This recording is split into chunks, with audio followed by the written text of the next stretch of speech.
We're on live, Alex. Take it away, buddy. 2 minutes early. Well, I didn't want to do this here, but happy almost Thanksgiving to our American friends. That's about idea. All I got. I was joking. We'll see. I'll tell you now. Sam's been throwing them back. So I hope he is here on time. Well, he's never here on time, but I'm hoping Sam is in good form when he gets here. Glenn, I don't know if you know this, but in the United States, the Wednesday before American Thanksgiving is the second biggest drinking day behind New Year's Eve. I believe that. Because it's everybody has gone home and they're just looking to party. I kind of believe that. We call it a Wednesday. Okay, I'm back. Yeah. Jason's here. Hey, buddy. Hey, fellas. Happy Thanksgiving. Oh, you're in Canada. Geez, I feel like drinking tonight. I should go and have a drink. Yeah, you should. Yeah. No, you'll know Rob won't be drinking. Rob doesn't drink, so. No, I quit drinking a couple of years ago, and now it's like just on special occasion. Like my wife's birthday is on Saturday, so I'll probably have a glass of wine or something. But that's the kind of thing I do now. Yeah, Jason quit drinking a few years ago too. Now he just drinks beer. So. Yeah, now he just drinks alone or with someone. We were talking, Glenn. We were talking about George Thorogood earlier. That's the one George Thorogood moment that has taught me a lot about life. Is, when I drink alone, I prefer to be by myself. Yeah. Beautiful. Yeah. That's awesome. Look at who's already here. Help! I'm stuck in this chat. Well, we can send you a map to get you out. I'll email it to you. John, you still haven't emailed me. I've been looking at my inbox, waiting for your info. Cardboard head guy. Didn't we run into you this afternoon somewhere? The liquor store was packed tonight. Wow. Unbelievable. I bet you it was. Yeah, tomorrow. So, Alex, do you have a big turkey thing going on, or? No, I typically just do Thanksgiving pretty low-key solo sort of thing. I don't do too much with it, but I was actually there's this movement recently, because do Canadians do turkey? Is it turkey for you all? Yeah, we do turkey on our own Thanksgiving and Christmas and whatever. Yeah. Well, there's this big movement going on that the turkey is actually the inferior bird. So, if you're ever given the choice, would you rather do turkey or chicken? Chicken. Well, isn't it coincidentally you asked? Because my wife and I we celebrate American Thanksgiving too, just because it's fun. Yeah. And, we always go, rather than buying a whole turkey for two of us, we go and you can buy turkey parts, like you can buy 2 turkey legs, and you can buy a breast, and that's what we normally do. Really easy, We bought a big chicken. Yeah. We're having chicken dinner tomorrow. So you know what I do?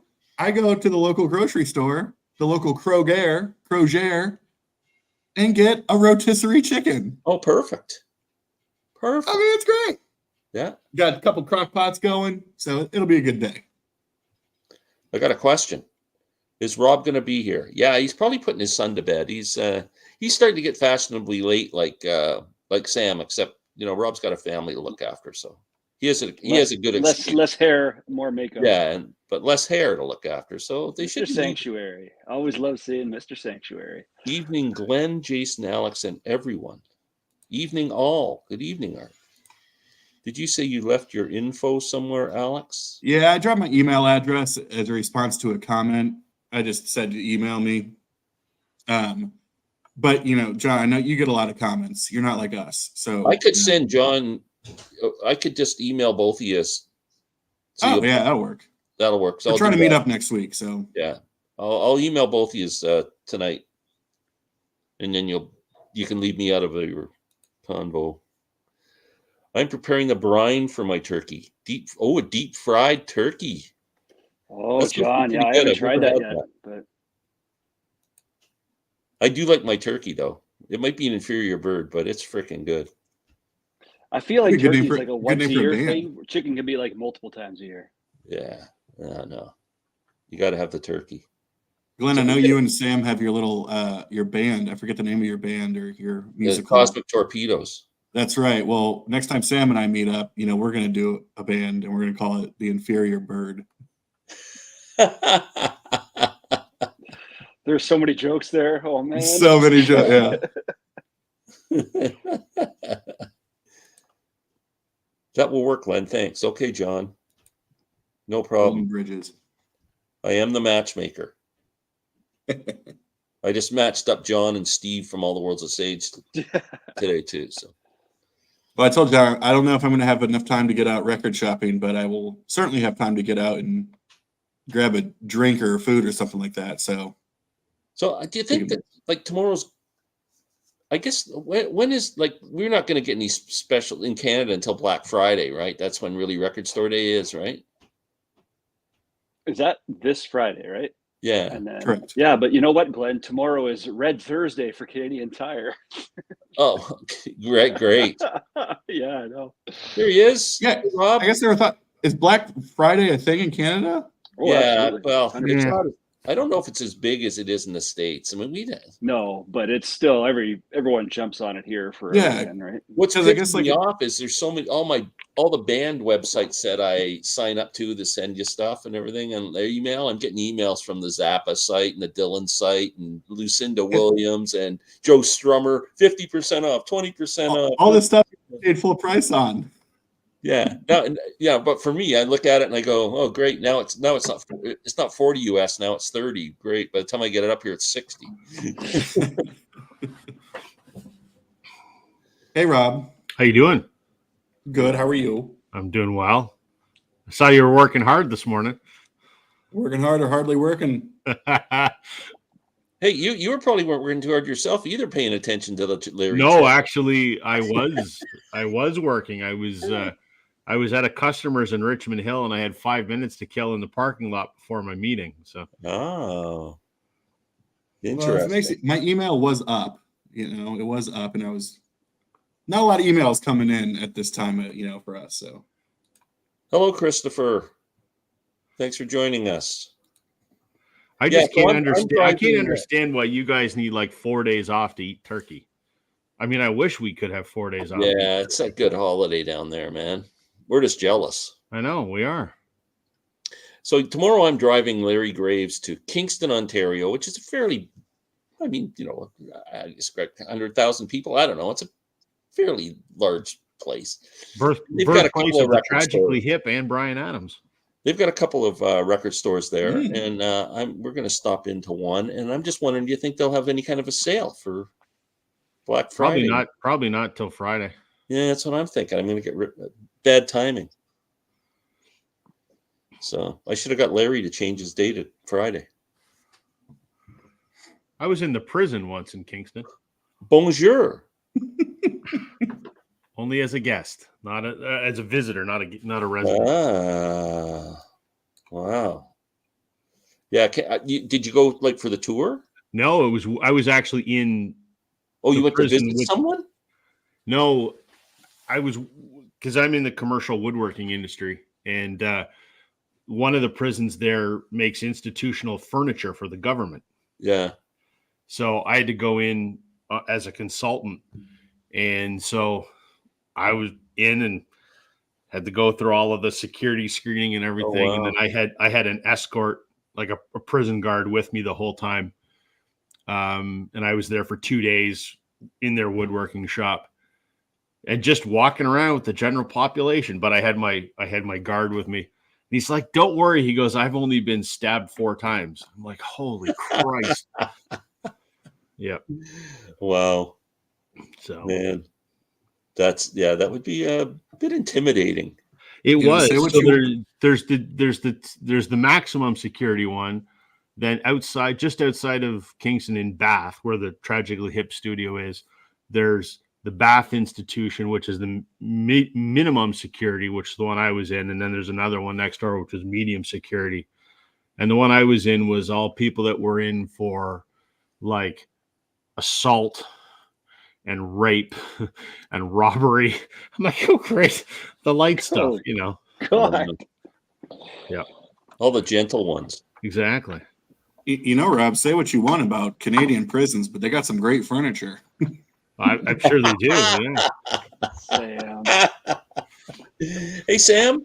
Sam's here. Hey, Sam's going cold turkey on something. What are you on cold turkey about?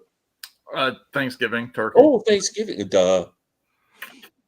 Isn't it cold turkey on Friday? Yeah, I guess so. That's when everybody has their sandwiches and such. Is tomorrow the actual turkey day? Mm-hmm. Yeah, Tomorrow's the day. It's always the third Thursday of November here in the States. Okay. I usually put my feet up and watch football all day. Yeah, I'll be up and about. Got plans with my aunt and uncle in the morning, and then we're going to another aunt's for supper tomorrow night. So I'll be. Oh, family! Aren't you sick of family? Didn't you just spend a week with them?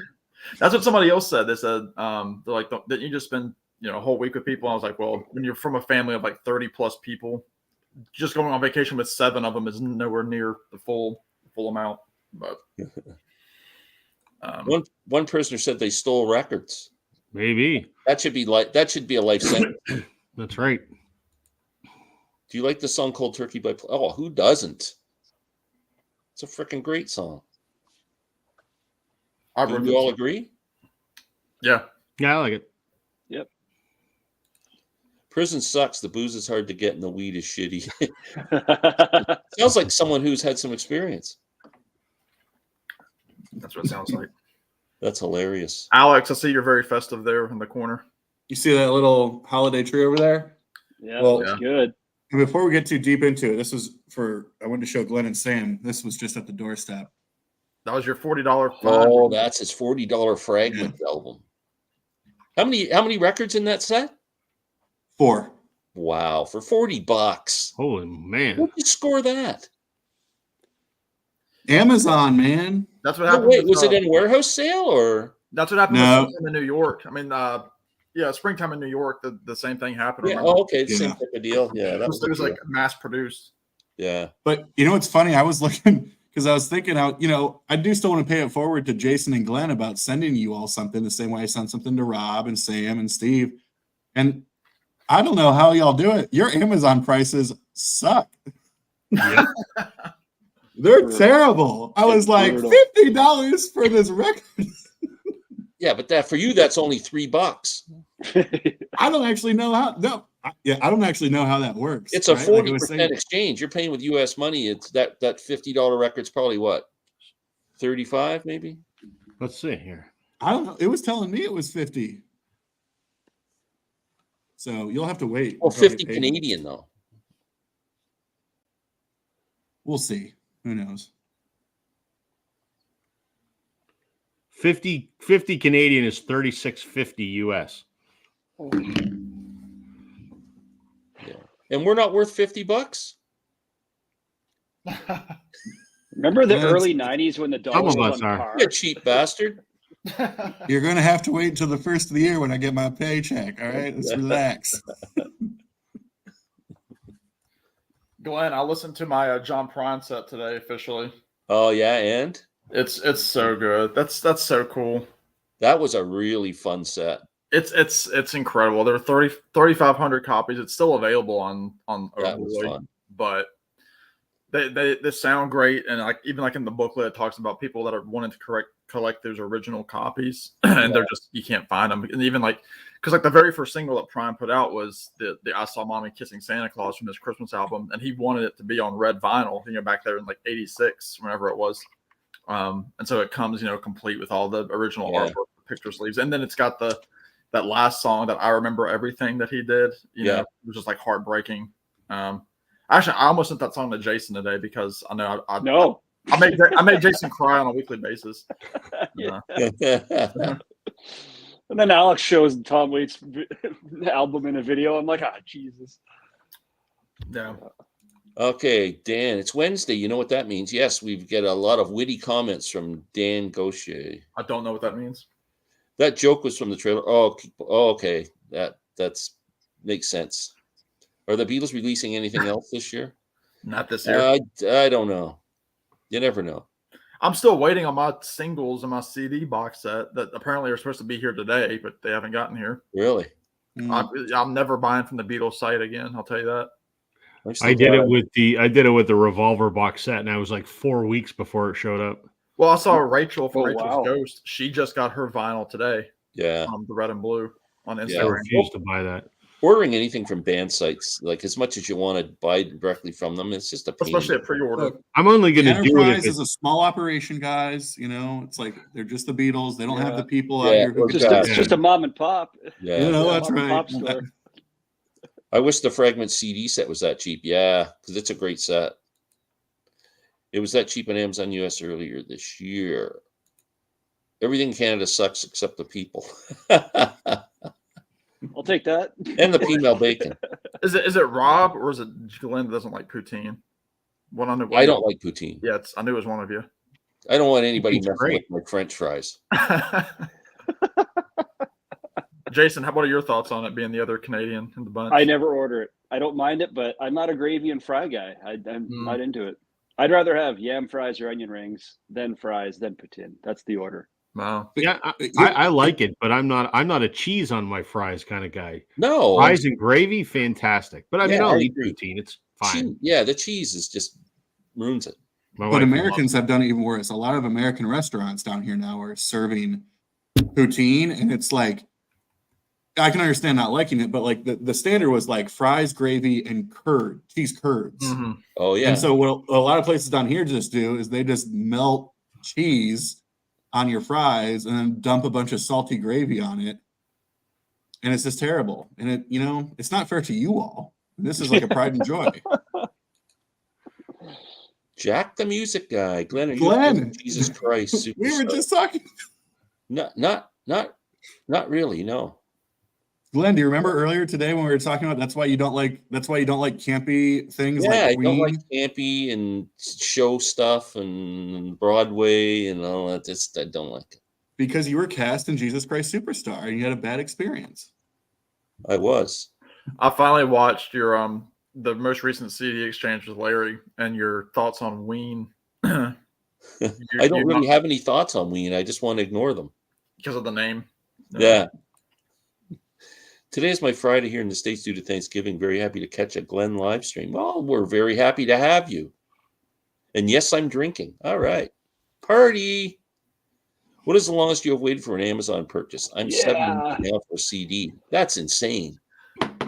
That's probably from a third-party seller, though, in all fairness, right? It's not.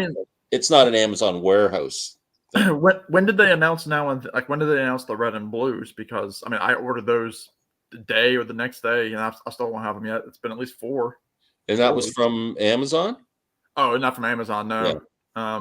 I will say I did order our friend Adam over at What the Gym. I bought him some Tom Petty CDs, and they all came from different parties, and I used Amazon UK, I don't know, a month ago, and he has 3 out of the 4 CDs that I sent him, and the 4th one is still not there yet. I ordered it a long time ago. It's been every bit of 6 weeks. Hey, Rob, I'm interested in Taylor Swift. What is the best album for a beginner? Oh, you already answered that. Rob doesn't wait for me. Red. Red, Thanks, Taylor's version, which is not the same as Red. Best Taylor Swift for a beginner, Fearless. What do you think of that? It's fantastic. Not as good as Red, but it's fantastic. No problem. He's already had this conversation. Jesus Christ Superstar is a good movie. It's a great movie. I'm speechless. I'm without speech. You're without speech. Ian Gillan on vocals, Murray Head. A&W great. Is A&W in the U.S. hamburger joint? Yeah, but it's independent of the Canadian one. They're unrelated. Okay. That is a Canadian franchise, right? A&W. No, it started in the U.S. Did it? Stands for Allen and White. It started in the U.S. Like the root beer, like the root beer. The company's separated, and although they have the same branding, they're independent. They have nothing to do with each other. Serve similar menus, though. Oh, Chris. There he is. We're a tribute to Chris Propfe tonight and his great Thanksgiving thread. We're listing our favorite YouTube wankers, Chris. We're thankful for Chris Propfe. We are. Chris Propfe. Should we have Chris Propfe? Should we have Chris up with us? We all know it. Yeah, if Chris wants to come up, if he's not too, turkey, in depth making his turkeys, then sure, bring him up. I think he should sing his theme song for us, though. Oh, man. Bring your guitar up. You and Sam Chris, can come up and watch us do our 5 albums we're thankful for. Watch us gloat on you. More. No, I commented on one of Chris's videos because I rewatched the. I just the posted Thanksgiving it. thing. Yeah, I told him that we were doing his theme tonight. But Americans ruin poutine like Canadians ruin football. I don't know. How long has the Canadians been playing football, Rob? Like the Canadian Football League is over 100 Pretty old. years. It's older. Yeah. Yeah, it's older than American football. But are the rules as old as the actual? I'm sure they've been changed over time. I don't know. Yeah, it's always. Speaking of Canadian football, And we invented basketball. we did, James Naismith. Speaking of Canadian football, I don't give a shit about the Grey Cup, but did anyone catch the Green Day halftime show? No.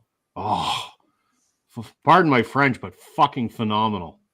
I got to Best say, it was football pretty good. halftime show I've ever seen. It's How am I going to amazing. get Chris Not up aged here? at all. I know.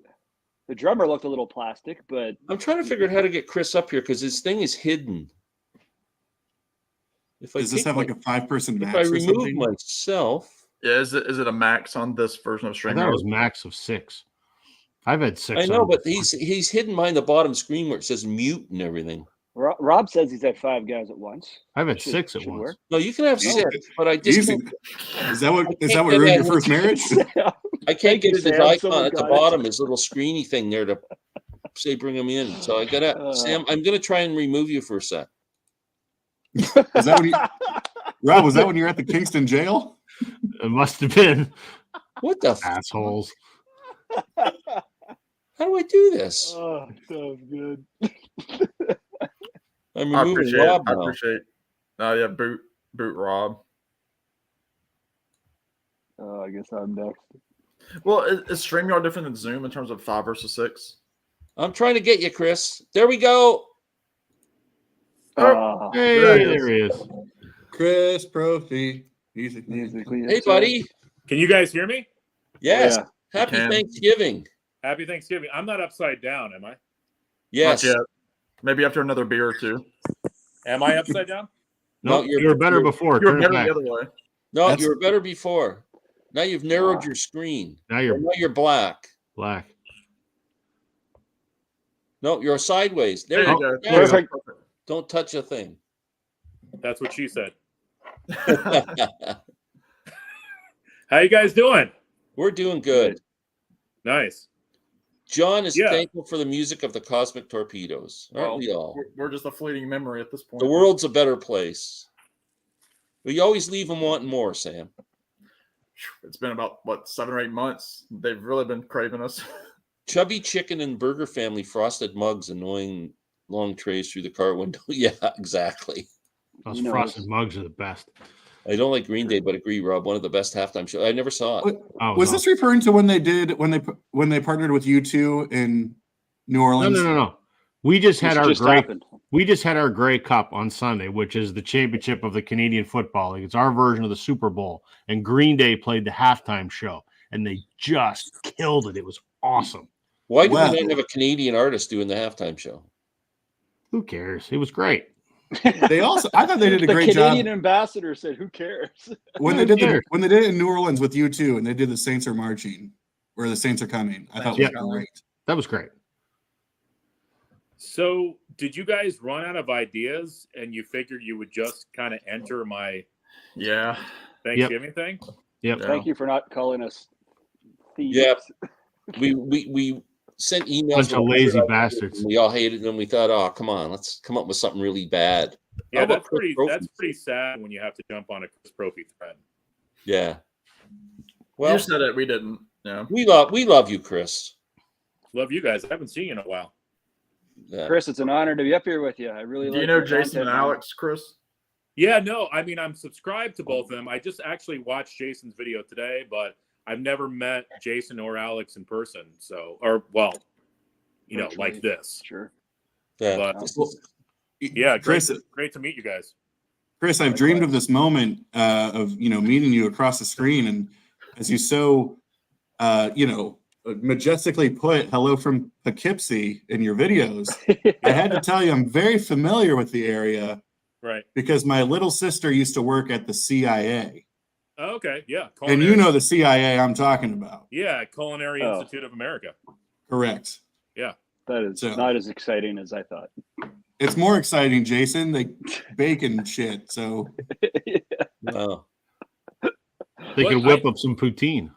It's just great because there's so many new channels coming up in the VC, and you know, all you guys have great channels. It's just getting harder to watch everybody's videos lately. Yeah, It is. I mean, I usually sit down and I'll put like watch later. By the time I get through all of them, I'm like 7 days behind.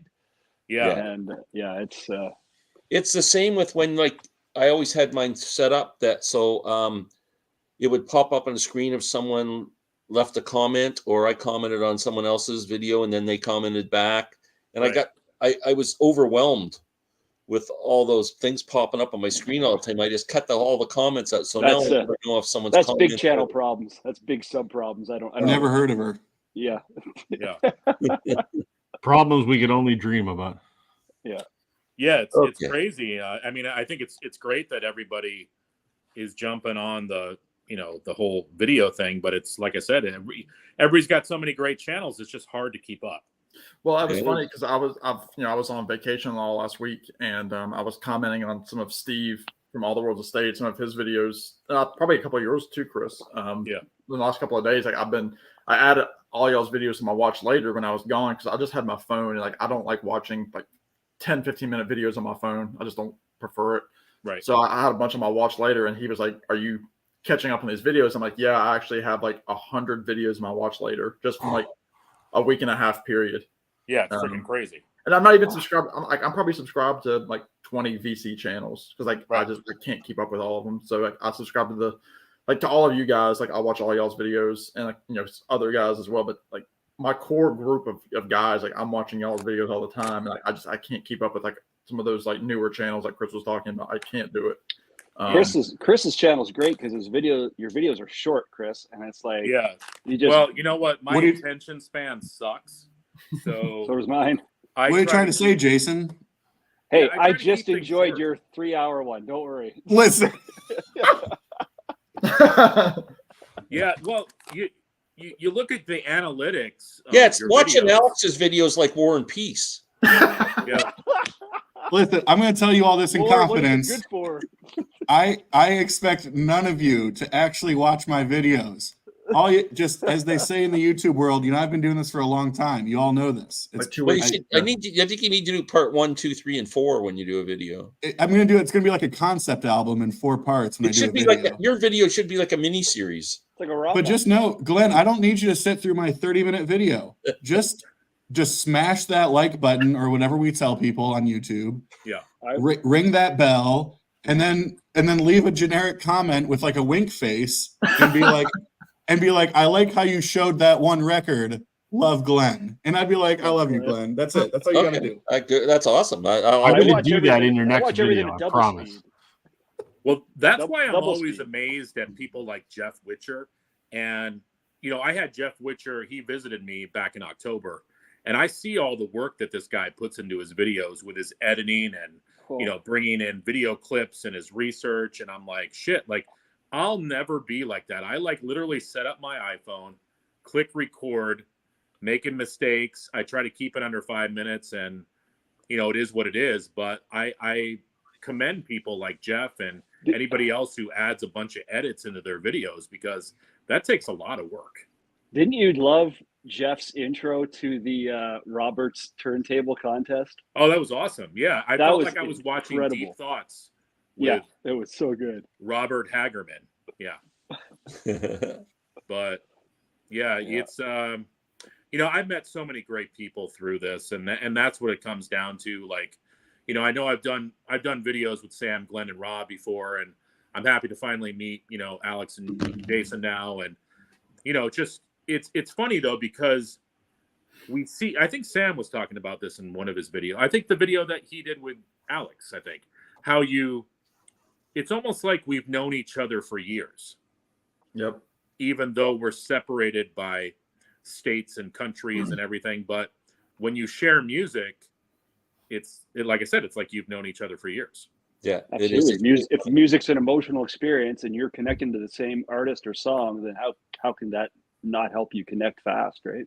Yeah. Well, that's what's so cool. I mean, when Chris popped up, I was just kind of looking around here our little screen, and like that I've met half of you guys in person now that I met Alex and Glenn in person, and like both of the times like I've driven you guys around, town here, it's like, like as soon as like Glenn and Alex got in my car and we drove around, it was like just normal conversation. It wasn't like there weren't like formalities. Like we just kind of jumped right into it.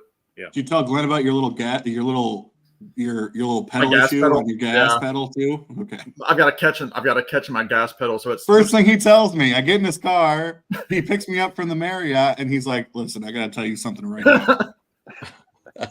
I've got this catch in my gas pedal, so it looks like that I just learned how to drive, but like it's almost like a clutch. Like you have to like hit it and then hit it again, and it kind of like hurts. He told me, he's like, "I swear I didn't just get my license." Yeah, I told Glenn that, and I told every new person in my car ever that story. So if Chris or Rob or Jason ever comes to Virginia, then like that's the shtick that I will give. It's my little script that I give people. Well, I think the other thing too is like, and I was saying this to JC when I went to visit him. I was like, we're doing the same thing we were doing when we were kids. Like, if you videotape me when I was 14 years old, I was doing the same thing. I was hanging out with my friends. We were listening to music, popping CDs and records, going to like. I'm almost 50 years old. I haven't changed what I've been doing since I was 14. So, and I'm sure that that's, a lot of the story behind you guys and your passion as well. Yep. I mean, I know Sam's not very old, but well, I'm hitting a new decade in May. I'm not looking forward to that. Okay. And Sam, I don't know if I told you this, but I do feel the need to say, because Chris, I've always loved, appreciated. I mean, you posted a video years ago talking a dedicated video about if you want to get into this community, here's what you do. And I think on the other side, and these people are right in a sense too, depending on how you look at it, there's a lot of people who are like, look, there's way too many. Like the last thing we need is another like white middle-aged person. Like my favorite record channel, just by name, is another fat bearded white guy with a record collection or whatever it is. Like I think it's brilliant. But I think I was telling Sam, like, I didn't do this with any sort of, like, this sounds sad, but it's true. Like, I don't believe I offer anything to this community. Bullshit. It is, I know, it is purely selfish. It is purely wanting to be a part of something and like do this and hang out with Sam when I'm in Virginia or hang out with anybody else. Like, I offer nothing to humanity. Why would I offer anything to the community? Oh my God. And so, I just, it's really like, what, this is what I do it for. And I love it for that. Not because I think like, what, that's my niche spot. Like, I'm going to talk about the Counting Crows more than the next person. It's like, I don't know. Yeah, but here's the thing. Whether you know it or not, we all bring our own little spin on things. Like the six of us could do a video about the Counting Crows separately, but we would all bring a different perspective to it. And I think that that's what's cool is like, somebody will think, oh, I never knew that about the Counting Crows, or I never thought about it until Alex said that. So it's sort of like we all bring a different aspect to the scene. Yeah. But unfortunately, we're not all as good looking as Melinda Murphy, though. So, that's the only speak thing. for yourself. She's so good. Well, no offense, Glenn, but you obviously didn't hear about Rob's experience at the Kingston prison. Yeah. I was actually listening in my car because I just got back from Barnes & Noble buying more records. Check it out. Grateful Dead, Built to Last. Oh, great record. New reissue of that. I like that. And then I finally I had it on CD already, but Rolling Stones Exile on Main Street. I've heard of it. Two of my favorite records. And I just did a video on this, but I picked this up, the Mickey Dolenz record. Oh, yeah, I saw you. I didn't watch your video, but I saw that you posted one. That's got to be cool. I haven't listened to any of that yet. Yeah. And then I'm a 80s hard rock, heavy metal guy too, so I just picked up the new Dokken as well.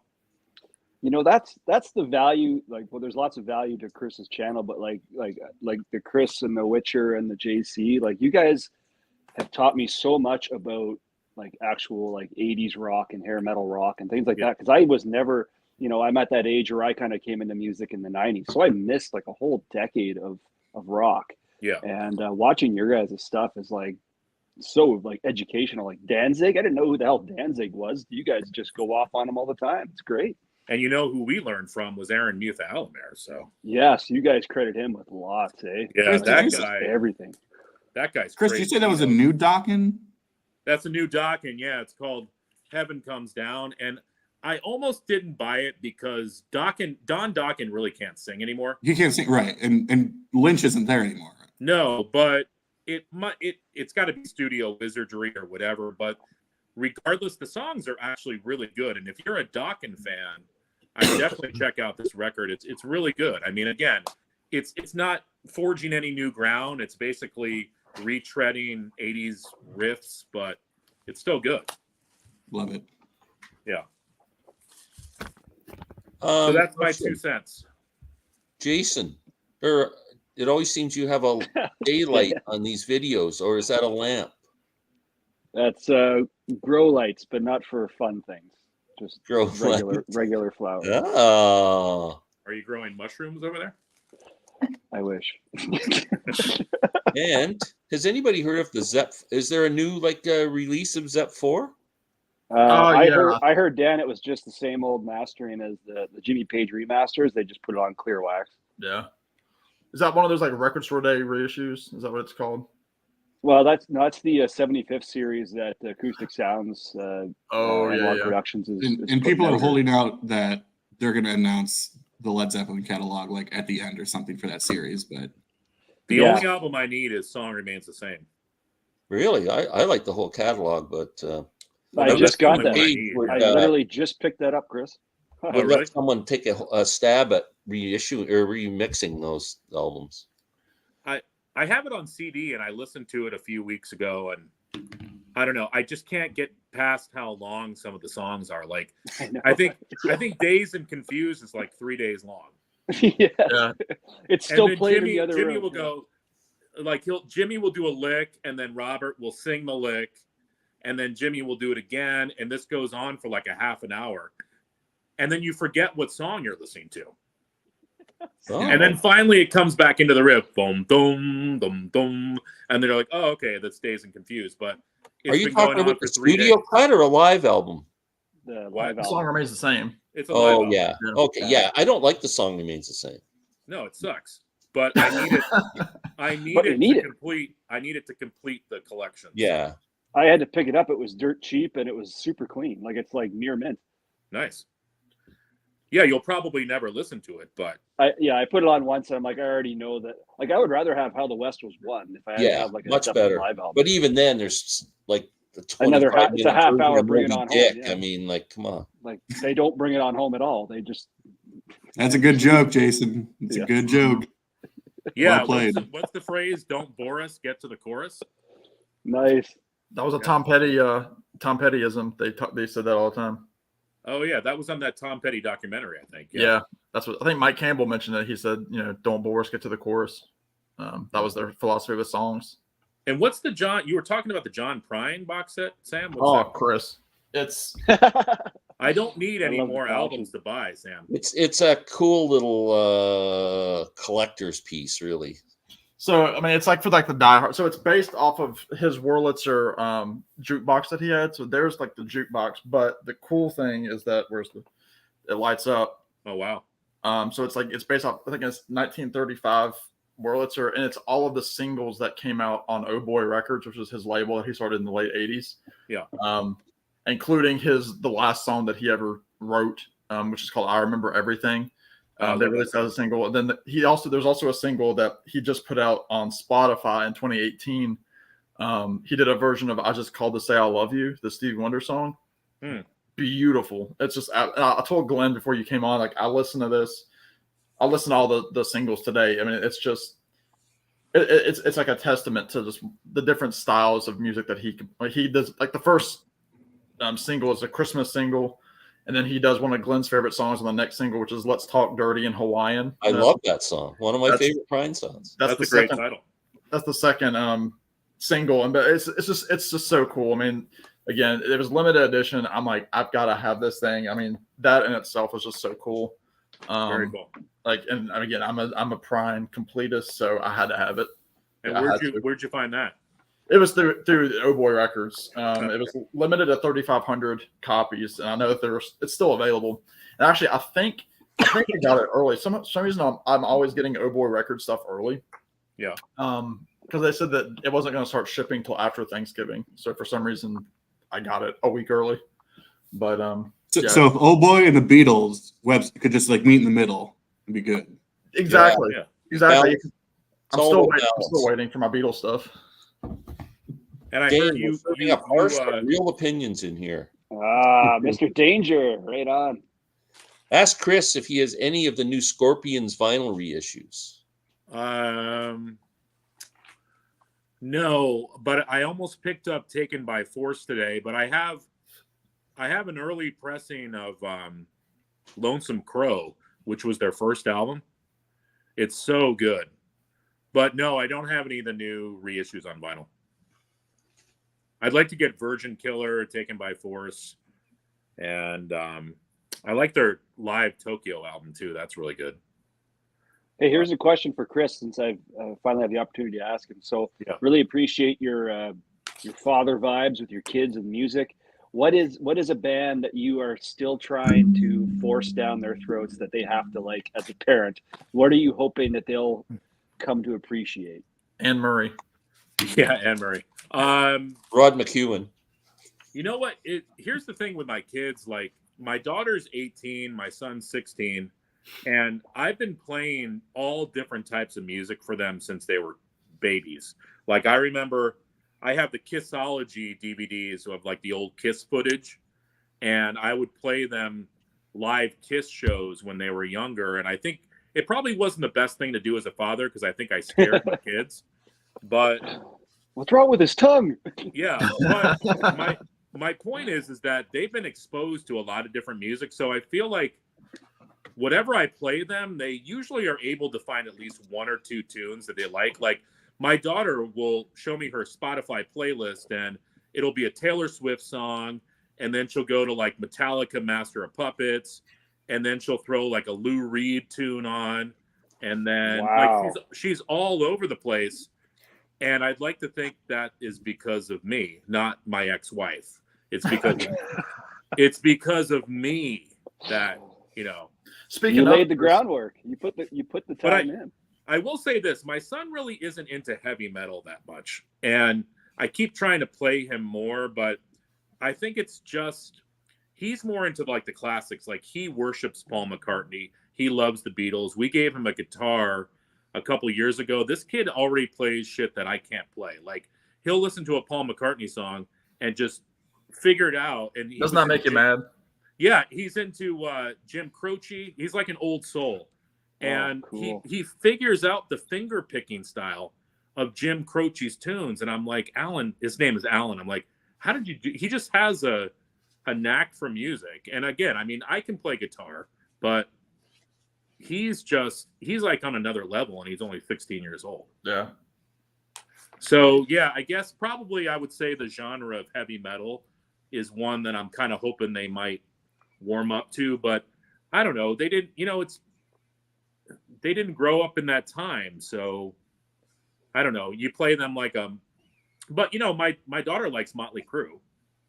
And they like Black Sabbath and things, but I don't know. I'll play them other things, and they're not really into it. So I'll keep.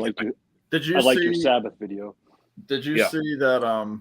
Paul Stanley. I mean, he looks pretty sick right now with the flu. Yeah, I saw that. He had like an IV and all. Yeah, because they were up in Canada this week, and they canceled all the tour dates.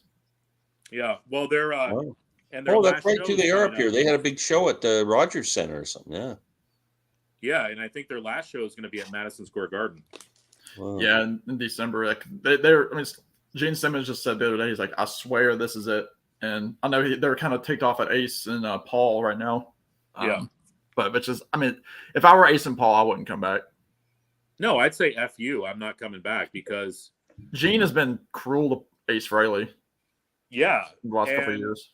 Ace is, here's the thing. Like, I'm not saying Ace is the greatest guitarist ever, but I mean, the guy is. I mean, he came up with some great riffs. He developed all of these, like the smoking guitar and Yes. Like just the way that he plays the guitar, I think so many other guitarists tried to emulate that. So it's not like I wouldn't say he's technically advanced, maybe like other guitarists, but he definitely has his own style. And Yep. I think the guy, Gene and Paul, I think they don't give him enough credit. Or that's the same with Peter. I mean, y'all know I'm not a Kiss fan, but what's funny is I have Kiss records because I like Kiss's music to an extent, which is not like me at all. But like I read Paul's book, like his official memoir. I mean, I know Paul's put out 2 or 3 books, and he bashes Peter and Ace in the studio. He's like, Peter didn't show up, Ace was drunk or high or doing whatever all the time, and but you hear those records and you're like, there's a reason that those first few records, those first 3 or 4 were so good.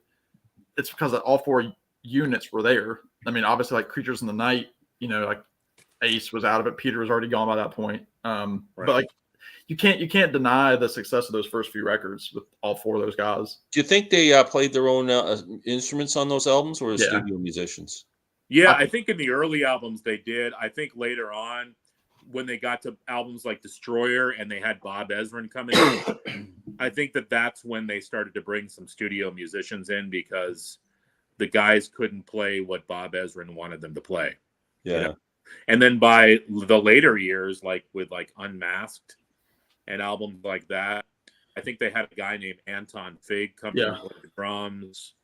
So yeah, they had some studio musicians in there, but I will tell you this. You listen to Paul Stanley's demos of any song he's written, and the demo is not too far off from what the original would become. So basically, that shows you Paul had this vision for the song. He was able to create it as a demo, and the band just basically cut what he came up with. So, I mean, Paul Stanley is a phenomenal songwriter. You would, Alex and I kind of mentioned you and Gary the other weekend, Chris, at the record show here in town. There was a lady in one of the booths, tons of Kiss memorabilia. I mean, tons. Yeah. Signed drumsticks, like crates of just different like imports of Kiss. I mean, Alex kind of attest to it. There were cassette tapes and everything. I mean, original stuff. It wasn't just like like your niche kind of stuff like the stuff that you can find at like a Walmart. It was legitimate stuff from the 70s from Kiss. It was really cool. But anyway. Question. What's the best Foreigner album? I know 2023, but why not? Oh, I know it's 2023, but why not? I would I like Double Vision and Head Games the most. But I'm not a huge Foreigner fan, but somebody says best Foreigner albums 4 and their debut. So James bookended my picks. So Kiss played in Vancouver last week. Ace was great and had a real personality to boot. Any fans of In Excess? I'm not, but I like In Excess. Yeah. I'm not a huge fan, but so let me. Aerosmith had guitar players on Get Your Wings for some dude at Bob Ezrin. Well, Aerosmith can't play, so that's why they need people. Rob, did you look into the Gordon Lightfoot tribute? I don't know if Chris ever saw that announced. I did. I'm contemplating going to the show. Are tickets on sale? What's that? Or tickets already on pre-sale? I think they're on pre-sale now. Yeah. Yeah. Did you see that, Glenn? The Massey Hall, Blue Rodeo is the headliner, and his band is the house band. Yeah. Yeah. Yeah. I mean, you guys. I mean, Rob and Sam know how much of a huge fan I am of Gordon. I think Glenn does too. Yeah. Yeah. Thank you, Canada. What's your biggest vinyl regret? Probably getting into collecting vinyl. Yeah. I did a whole episode on the podcast about this very topic. Yeah, I was looking at my Discogs today and how much, like, even just like the minimum amount of my collection, which is not fully cataloged. I'm like, good Lord, why is there so much money in this? I know, it's so bad. It's so wrong. I have one album that could, I paid so much for it. Like, when you buy a UHQR from the States, it's like $250 by the time it gets here. There's like, how many years of Amazon Music or Apple Music is that, right? Like, I think you got to start. It's so expensive, a hobby now, that you really got to prioritize and kind of strategize how you're going to spend your money. Like, yeah, I think Rob and I agree on the Beatles Red and Blue albums. Like for us, we have all the Beatles songs already in 10 different formats. So you really want to spend $80 just for the CDs alone? Do you want to They're spend not. $80? Well, and I was looking at the vinyl, right? So both of my local stores that I go to, they have the red and the blue. One of them sells it for $99.99. The other one sells it for $105. Yeah. And I go, no, No, I that's don't need new $200 you mixes can of spend songs. on music that you don't have, or something that you want other than I something don't you already care if own. the mix is different. I've downloaded the digital version, and that's fine. Yeah, but Ridiculous. eventually they're going to come out on other albums anyway. So I got the 12-inch single. That's all I need. yeah, but that's just an example. But Yeah. I try and stay away now from these specialty releases. I think they're just out of I'm hand. steering away from new vinyl in general. $150 because HR Cube VC or whatever the heck it is, a Steely Dan or something. I mean, I can go buy a used Steely Dan album for $10 to $20, and they sound phenomenal. They're really well recorded albums. You do not need a $150 Steely Dan album, as far as I'm concerned. Speaking of, what's the latest on Donald Fagen? Has anybody heard? I know Rob's the resident Eagles man, and he was supposed to be opening. Haven't heard. I don't know. They keep adding people I think like Joan Jett is open for him. I know Steve Miller did because of Fagen's health, but I'll tell you the big story right now. If you're following the Hall & Oates, that's what I sent to a couple of my friends. Like, yeah, there's a restraining order against John Oates from he's got so I first What read the hell's happening? Hall is suing John Oates, and it says contract and debt dispute, but It's ridiculous. It's a secret thing. They can't unseal it. Like at the end of this month, right? Now he's filed a restraining order against him. What the hell is going on? And they just toured last year with Squeeze. It sounds like somebody's trying to kill somebody. He's just a diva. Daryl Hall's a diva. Well, you know what's crazy is Daryl's house is up near Chris. I'm about a half an hour from Daryl's house. Yeah. Didn't he just restart the Live from Daryl's House series? Yeah. The first one he did I love those. He did it. He did it with Robert Fripp. He's got one going on with Robert Fripp right now that's freaking fantastic. And then the one with Glenn Tilbrook was the first episode, which I loved, from Squeeze. Sam, you probably know who Junior Brown is, right? Yeah. Yeah, I saw him at Daryl's house. No way. Really? Yeah, and I saw They Might Be Giants at Daryl's house. Really? Yeah. That's phenomenal. very cool. Yeah. Wow. But, yeah, Glenn, you would like Junior Brown. Yeah. It's traditional country. Yeah. That's very cool. Yeah. But yeah, so when we do, so I'll say we can go ahead and jump into the actual thread. I'm trying to think. I think we should. Do you think should we do it like kind of we just knock out like a rapid fire, all five? Okay, I think that's a good idea because we're shooting the breeze and everything. That's a good idea. Everybody take turns showing their five. Don't go on too long. If Chris wants to comment or he wants to get involved too. Chris is here for the ego boost. We're all here for it. yeah.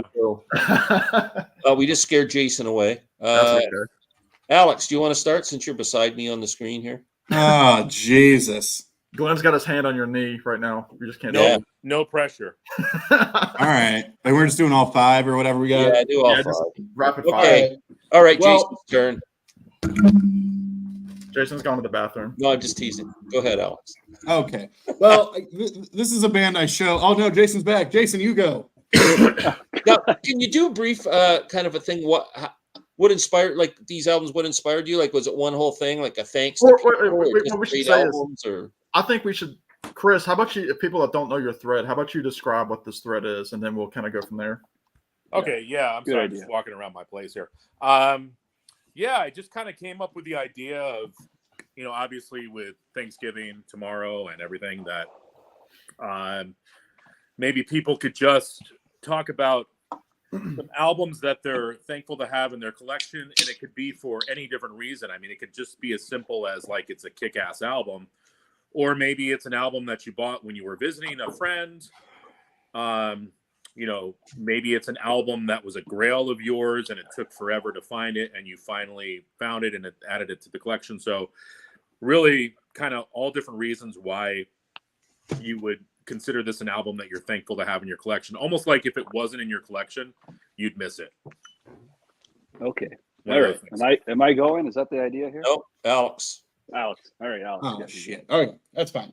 Make me cry, Um, Alex. Come on. Be sentimental. Each of mine has a different story-ish why, obviously, and I don't want to take up too much time or whatever, and so I'll breeze through. But the first one, I show this band all the time. A lot of you who know me know that this was a super important band for me when I was growing up and getting into music.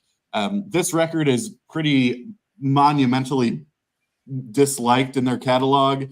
I'm talking about Def Leppard, by the way. I knew that was going to be the lead. There is an argument there that I, can agree with. I love this band, but, they were relevant from 1980 to maybe 1992. And then they sort of just became like a legacy band. Every like 6 or 7 years, they release a new record that no one listens to, but they tour every year and make a whole bunch of money. And they're a great live band. That's all that matters. But I really got into them when I was in high school. And so the first studio record that they released while I was a fan of them. You're not going to show Adrenalize, are you? No, God, I'm not that old, Chris. All right. The first studio record that they released when I was in high school was a covers album called Yeah. Oh, man. I'm an old man. So never mind just the awful name for the record, and the late career covers albums thing probably needs to also go away, especially for bands like this. But here's why I'm thankful for this and how it was.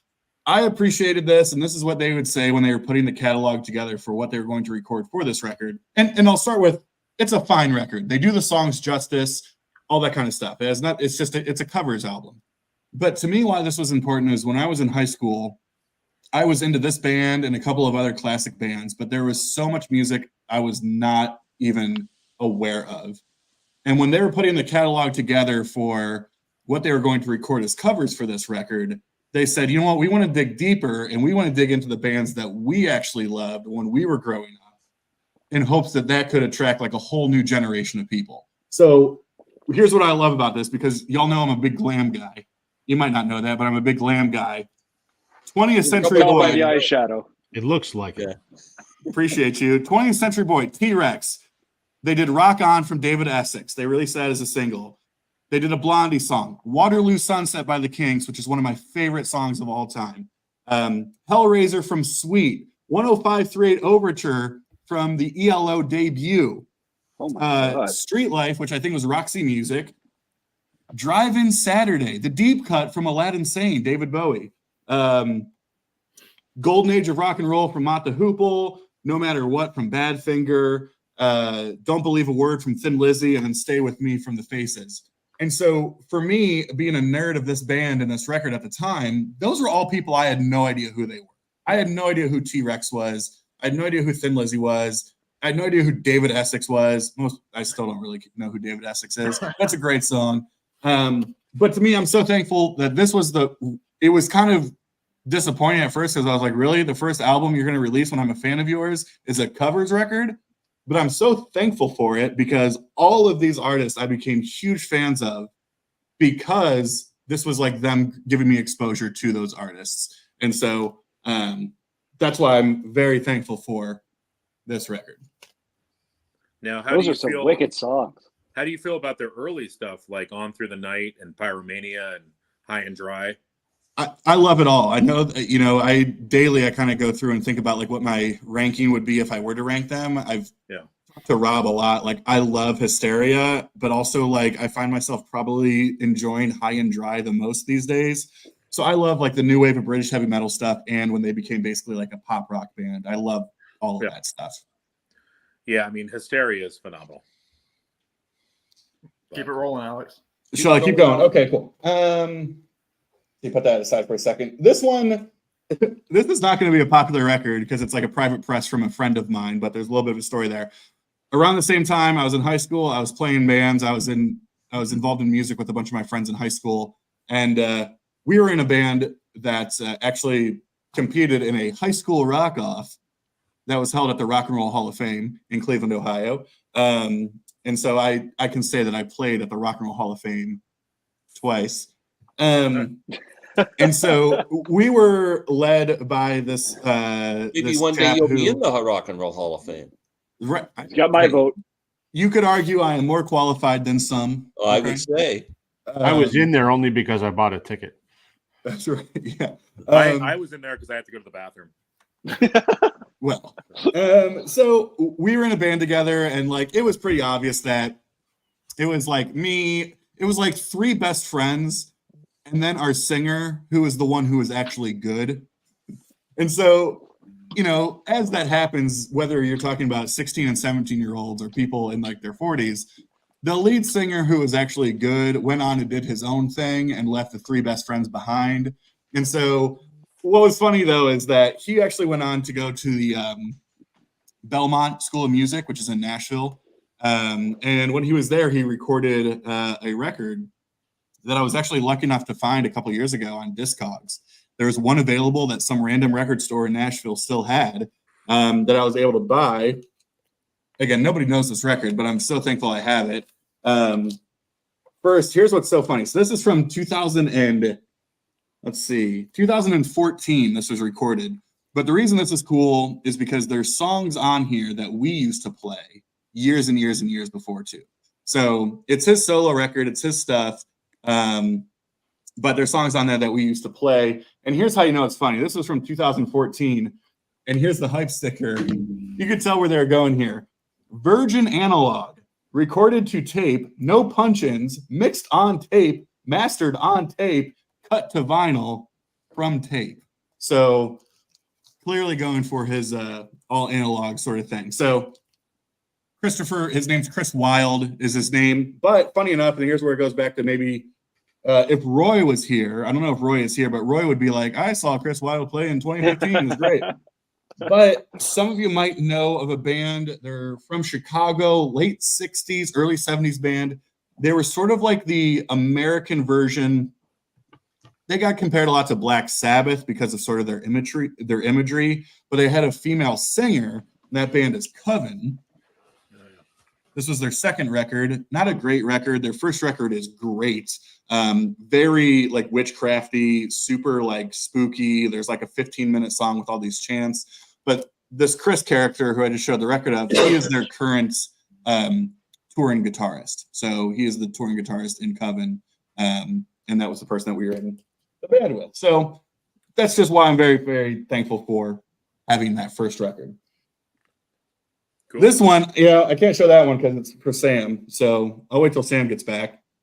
Sam's back.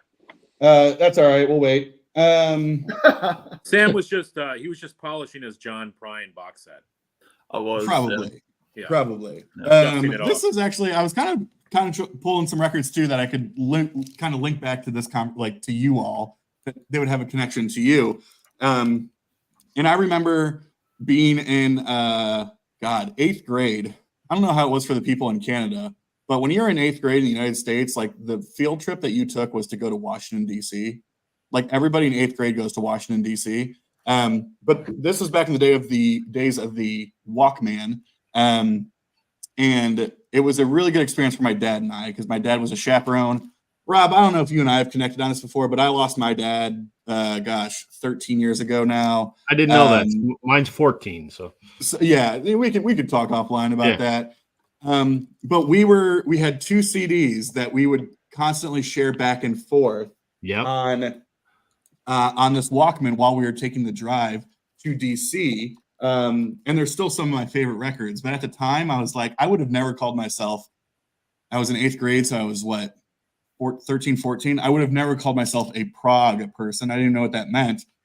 But those records were the top 10 album from Glenn Calloway. Wow. Jethro Tull's Aqualung.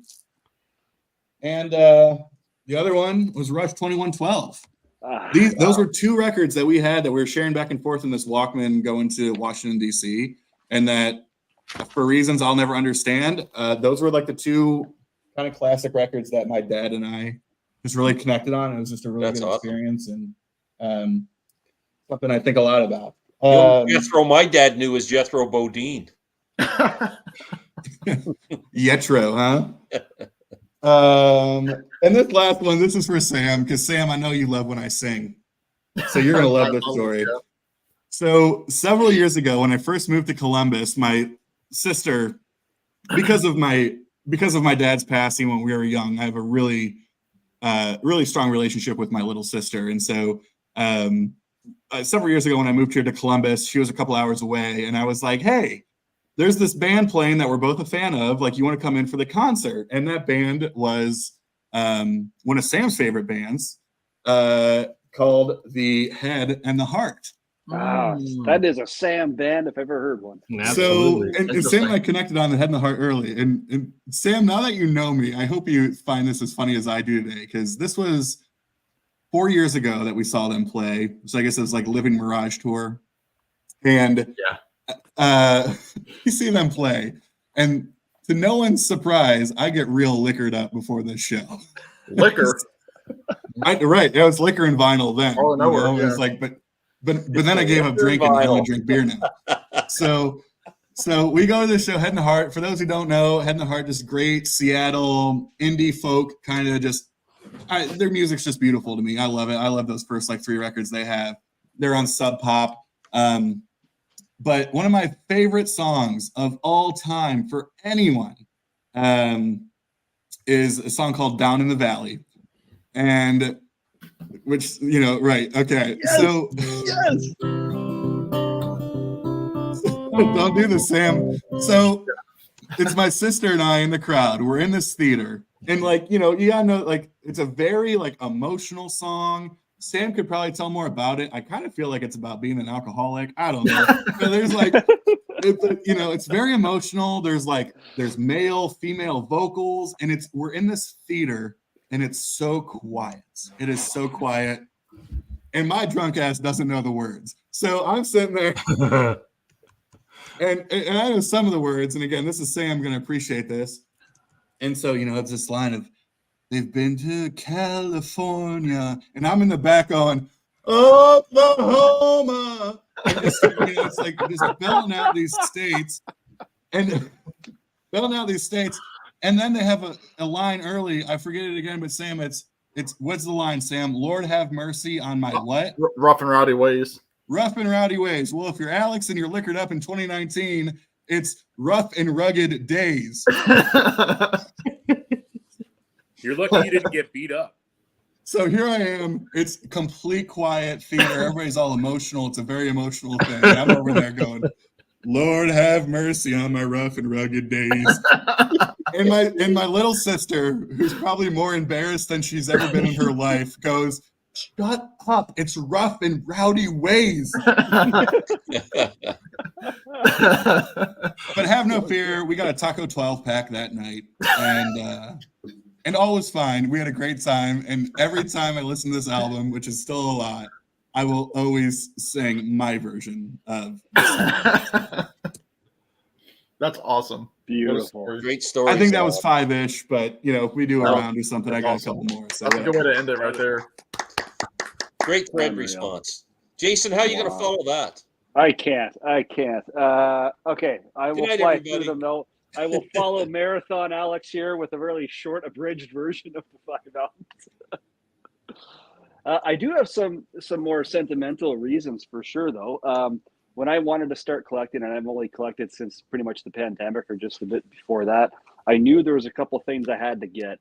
And driving to school, and I might have mentioned this probably to Rob, maybe on our podcast we did, but there's a couple artists that was pretty early on. Now, my parents didn't really influence me in music at all. Like, I'm trying to do that with my kids now in a very, gentle way. Like Chris, I'm just trying to set the stage. Like, I don't care what they like as long as they, really like it, listen with intention and try to appreciate it. And, but I knew there was a couple artists I would have to get into, or rather get the albums that were tapes in my parents' cars. So my mother, being a teacher, actually, would drive me to school because she used to sub at the school that I was at, and so she would we'd drive into the parking lot, and we'd play the same tapes, going in and out of the school every day, and two of those tapes I have records for, and they were like priorities to acquire right out of the gate. And one of them, I already had a copy, and then in this recent collection I was going through, I found a Canadian OG of it, and that's Patsy Cline's Greatest Hits. Oh wow! So I needed that. I needed that album because it meant a lot. From a nostalgic factor. I'm a very nostalgia feely kind of guy, And so I really wanted that album, and so I got it. You know, all the hits are on that. I can still see the tape in the car. I can still remember how the tapes were sat in that old white 1986 Ford Taurus that was nicknamed the Bull because it just wouldn't die. It would go through everything. And yeah, so that was the album. And, you know, Walking After Midnight and Crazy and She's Got You. What a friggin' song. Like, talk about powerful emotional lyrics, eh? She's Got You. I'm like, oh my God. Like, as a kid, of course, I had no idea. And now listening to that, I'm like, I just got to turn this off. I can't hear this. It's too crazy. But anyway, so that's one album. The other tape in the car, there was a bunch of them. There was a Connie Francis tape, and I don't really have that album yet, and I'm not so keen on getting that one. She also had, to my surprise, that Soul Asylum album on tape, the one with the kind of inspired by Runaways and stuff. What was that called? Runaway Train. There you go. And that So I was don't have that was Grave Dancers Union. Yes. So I don't have that. But the other one I had to get, there was 2 Leonard Cohen albums. So far I have one of them, and it's just his greatest hits. And again, not really, as a kid, not really appreciating anything. Like there's some pretty provocative lyrics, Chelsea Hotel Number 2 being one of them, that as a kid I'm probably singing along in the car and not knowing what the hell I'm actually singing. But Which in was any event, an affair with Janis Joplin, by the way. that's Or right. Night- Yes. Great story behind that song, right? So incidentally, this was the other album I had to get right out of the gate. I actually have 2 copies of this because this one's got a bit of a warp to it. The other one's flatter but kind of noisier. So I'm going to keep 2 because why the hell not? So those are the 2 albums I had to get right out of the gate. There's a couple other ones that are kind of important to me. Actually, I'll just get into that one right now. There's a few others that I was able to steal from my parents' collection.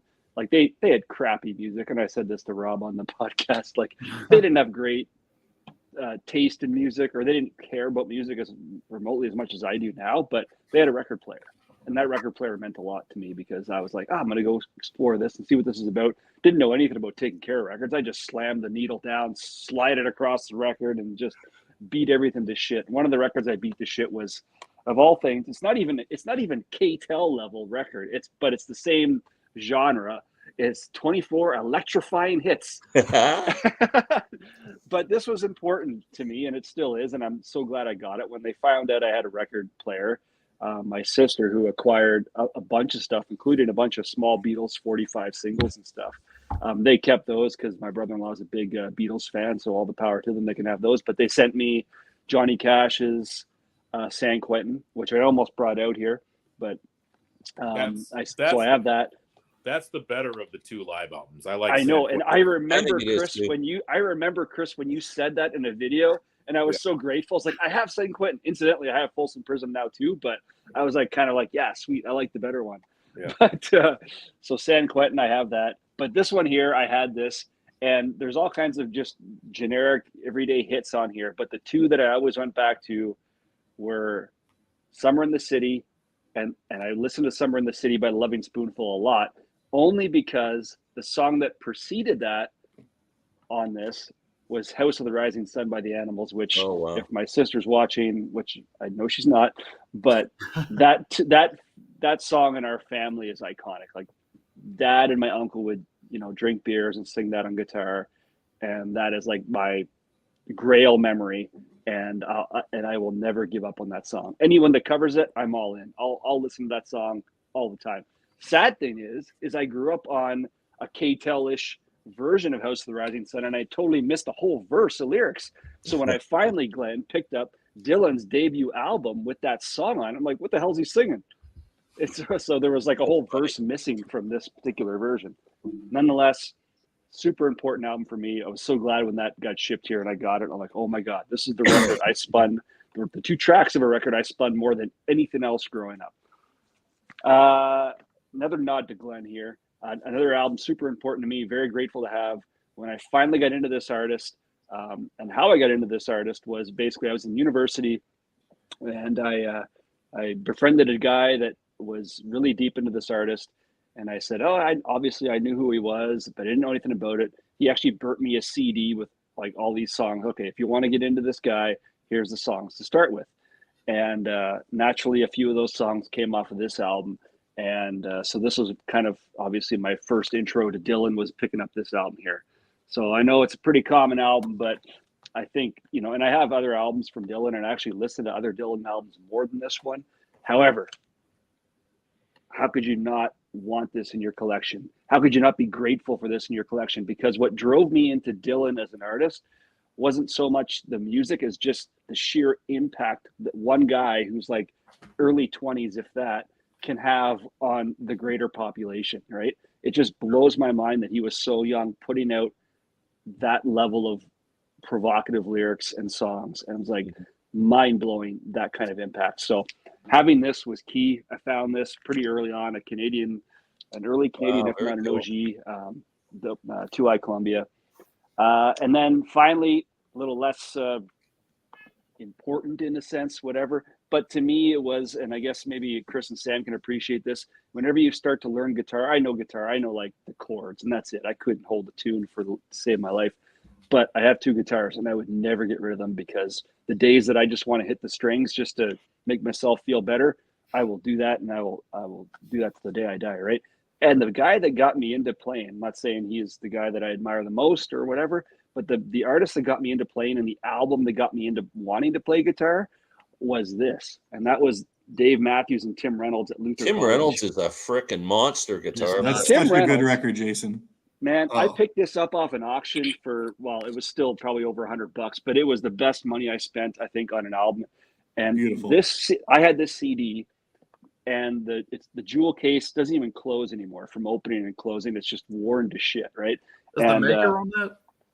Sorry? Is the maker on that? No, it's not on that. No. But I was a big Stay or Leave. Sorry to interrupt, but Stay or Leave is like, I will play that every day if I could. Stay or Leave is next level awesome, and a tearjerker emotional song for sure. Mostly more but that- Leave for people like me. Yeah. But yeah. Yeah. My buddy of mine just recently got back from Indiana, I think, where they had Farm Aid, the one where Dylan They showed always up. do Farm Aid, yeah. And Tim Reynolds and Dave Matthews were on the show. I would drop. He's I not would a Dave drop big Matthews coin fan. to see them. My buddy hates Dave Matthews, but he said Tim I- Reynolds blew him away with his guitar playing. He said it was phenomenal. He'll never. You know what's forget funny about Tim Reynolds, and like when I first heard this, it was like my best friend growing up. His brother actually had the album, and he was like, "Listen to this." And we were young, we didn't know anything about like guitars and loops and things like that and playback. And Tim Reynolds has an instrumental that's pretty popular called Stream. And when he plays Stream, where he records a pattern and then he plays it back while he plays over it. And we didn't know that's what happened. We just thought he had like 1,800 hands and he was just playing like 3,000 things. Nonetheless, it got me into wanting to play guitar, and all my friends were playing Dave Matthews. We were like the total cliched, late 90s, early 2000s guys that were into Dave Matthews, and unapologetically, like, we loved it, and I still love it. And we went on a bunch of trips, went to Saratoga Springs and saw him there. And anyway, so Dave and Tim, massive album for me. When I got that less than a year ago, it made my collection whole. Like that was a grail item from the get-go, and I got it pretty early on. So that's 5 albums. But you know what?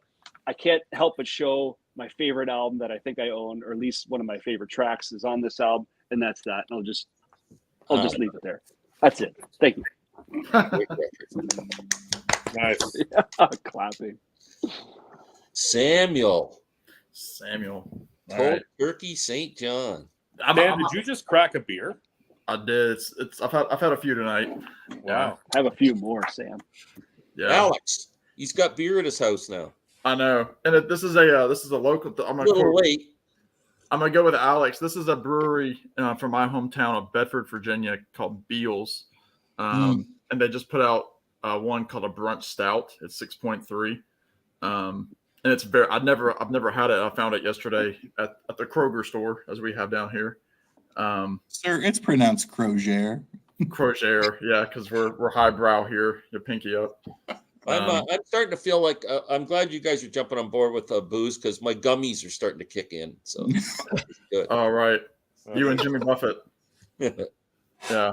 No, I might for my 5 here. I've probably got a couple that will pull up the heartstrings, for all of our tender-hearted viewers. I'm going to start because I truly mean this, and I kind of mentioned this album on the video that Alex and I did on his channel, where we kind of talked about what got us into YouTube and some of the predominant people that we were watching and that sort of thing. Yes, Dan, he is.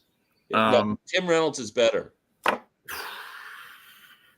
Okay. There is no better. There is just favorites. Yeah, they're both phenomenal guitar players. See, I'm about to really puff Glenn up here, and I would not say I want to take that back. I would not say John Mayer is a great guitar player. They're both really good. No, different styles. This is the reason I picked this album is because this is the reason that Glenn and I know each other. And again, I'm very thankful to have this album, not because of the music on it, which I love, but because it introduced me to Glenn, and that is the Dirty Knobs, Reckless Abandon. And this is the first album. Again, for those that don't know, people that know my channel definitely know who this is. This is Mike Campbell and his band. Mike Campbell was the lead guitarist of the Heartbreakers. He started this band, I think, like around the Mojo era of the Heartbreakers. They were doing clubs kind of to like keep their chops up between tours.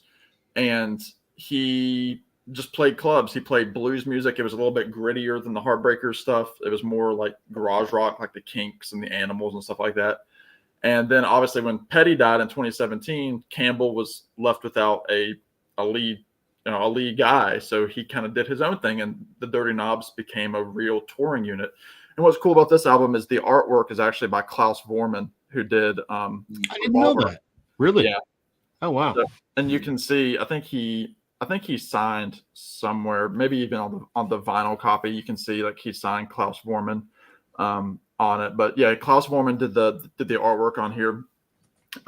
Great stuff. It's got some jangle stuff with like Reckless Abandon, which sounds like the Heartbreakers. It sounds like the Byrds.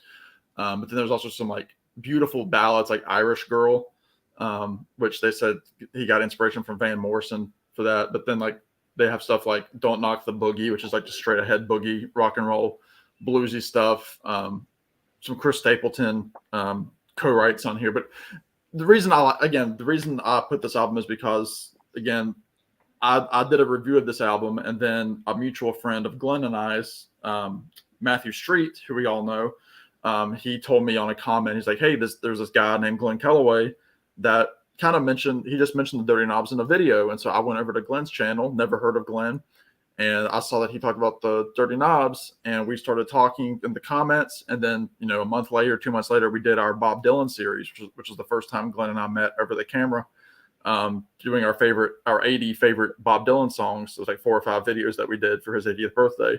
And then obviously, we're stuck with each other here like an old couple. So this is the album that introduced me to Glenn Kellaway. So I'm very thankful to have it, and I'm thankful. Sam, we'll always have our Dirty Knobs. I love Glenn's Dirty Knob, and he loves mine. Oh my! Yes, I'm out. Yeah. Good night, folks. This has been fun, guys. But so Sam has a half a beer. Indeed, yeah, a new one has come up. Next, again, an album that doesn't get a lot of love within the Beatles catalog, but again, I've done a Beatles ranking before, and this album ranks higher than most. I'm gonna go with Beatles for Sale, and the reason that I picked this is I've told the story a million times, but I got into the Beatles just because of my age. In 2009 was when I was really into the Beatles. That's when the Rock Band game came out for Xbox, and like I started learning. I knew the Beatles one album in the 90s, but I didn't know their deeper catalog. I knew the songs off Beatles one, that was it. And then the Rock Band came out. I started learning some of the deeper cuts on there that I never knew. Like, if I needed someone drive my car, stuff that wasn't on Beatles one. And I was like, ooh, this is all good. Dear Prudence, all that stuff. I was like, I love this stuff. This is great. And so then they announced at the same time the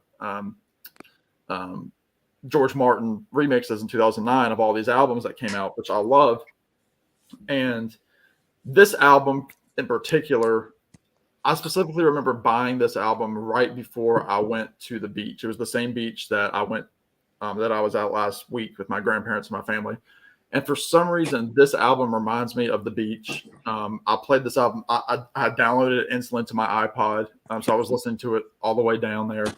I remember listening to this album because the song Kansas City is on here. And I remember like the one time that I was actually in Kansas City in 2010, making sure that as soon as I was driving through Kansas City that I played that song in Kansas City, because like, you know, you have to.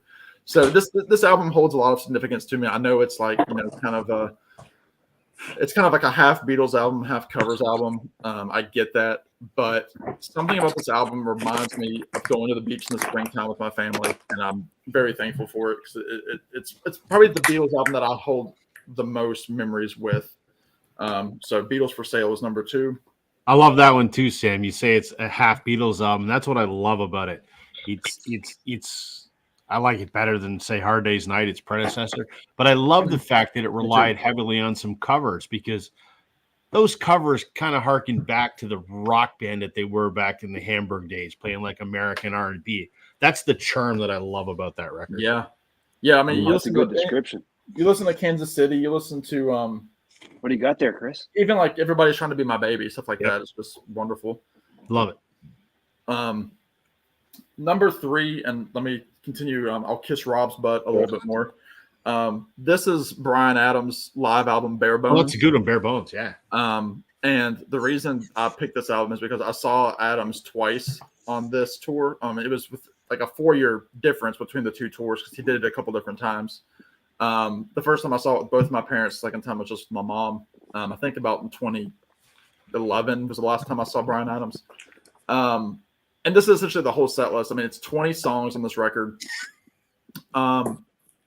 Adams sounded so good. What you got going on there, Chris?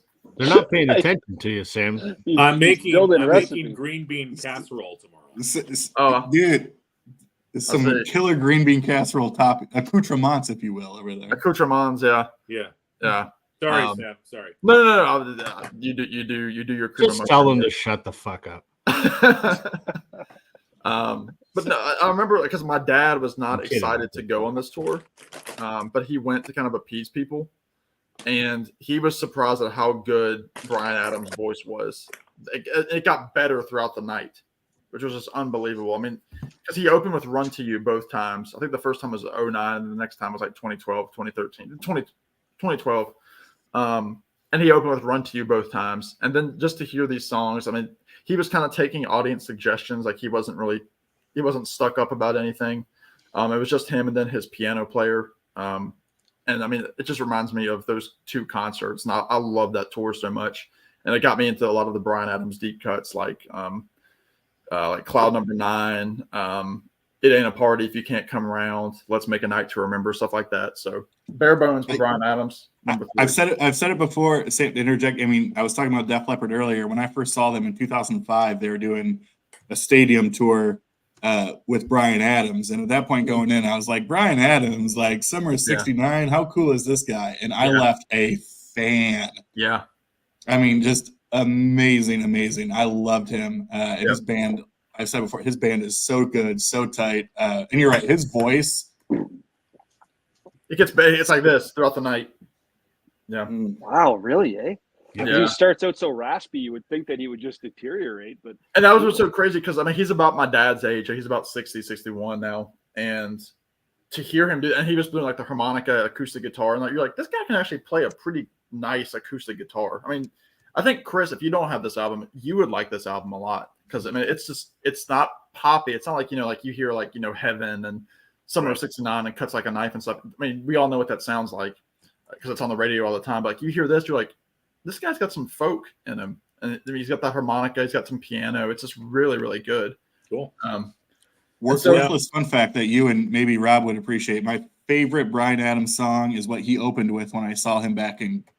Oh, he was the guy, 2008, 2009, whatever it might have been. He opened with "There Will Never Be Another Tonight."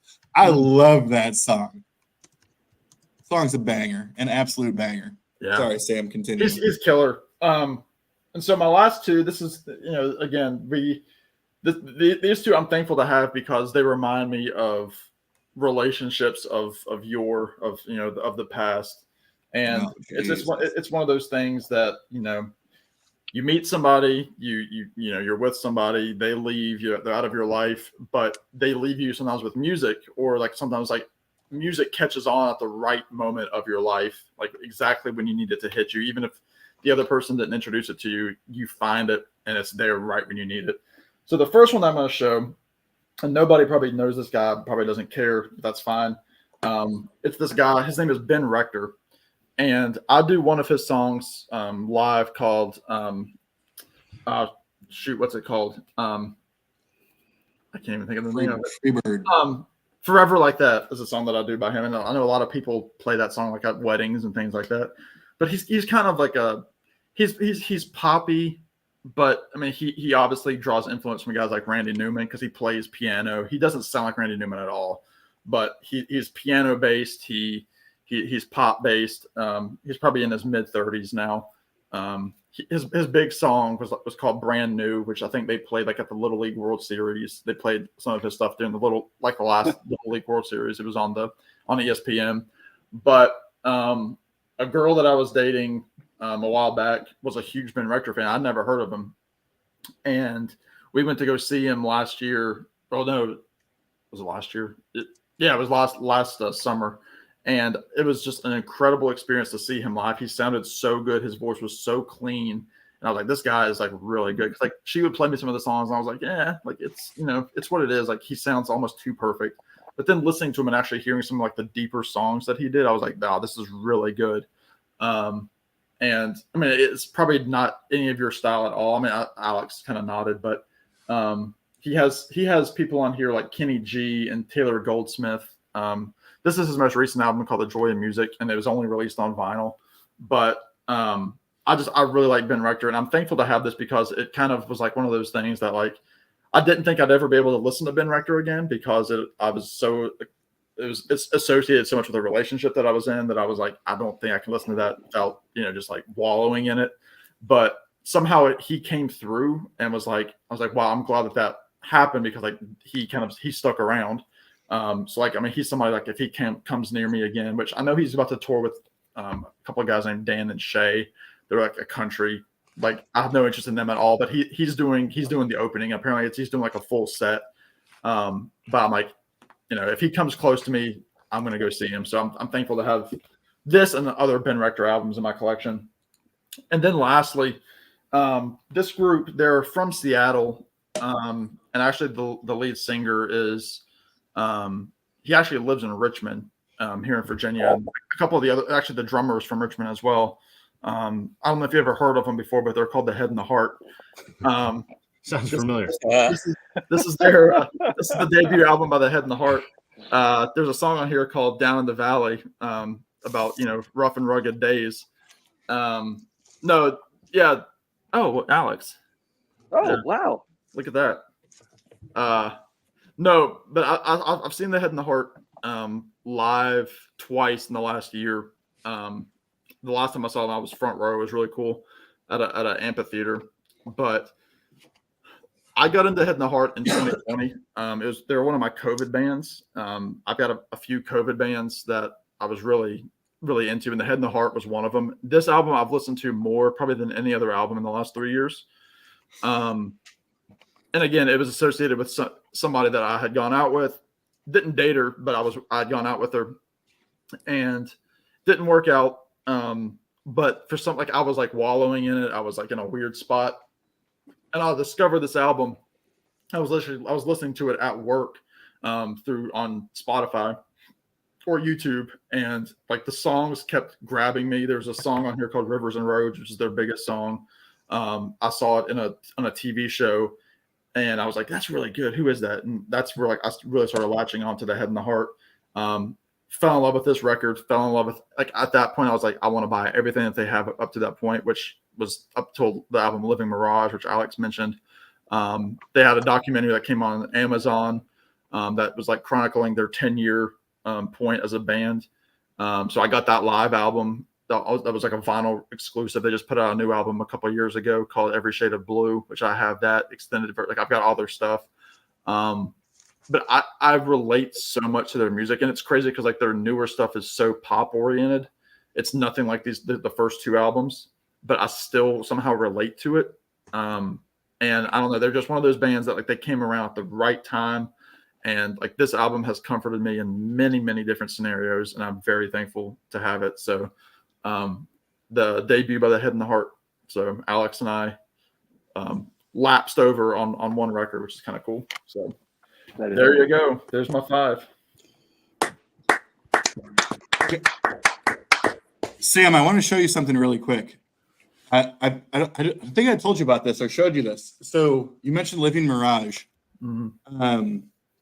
They did their regular like release of it, and then they released like a specialty double something. Yep. This one like an alternate cover. Well, I have it. They did like this weird partnership with like certain local record stores where they did like a Willy Wonka sort of thing, where they put in like certain ones came with a letter. And sorry, this is getting caught up. The letter is like totally sealed. Yeah. And it comes with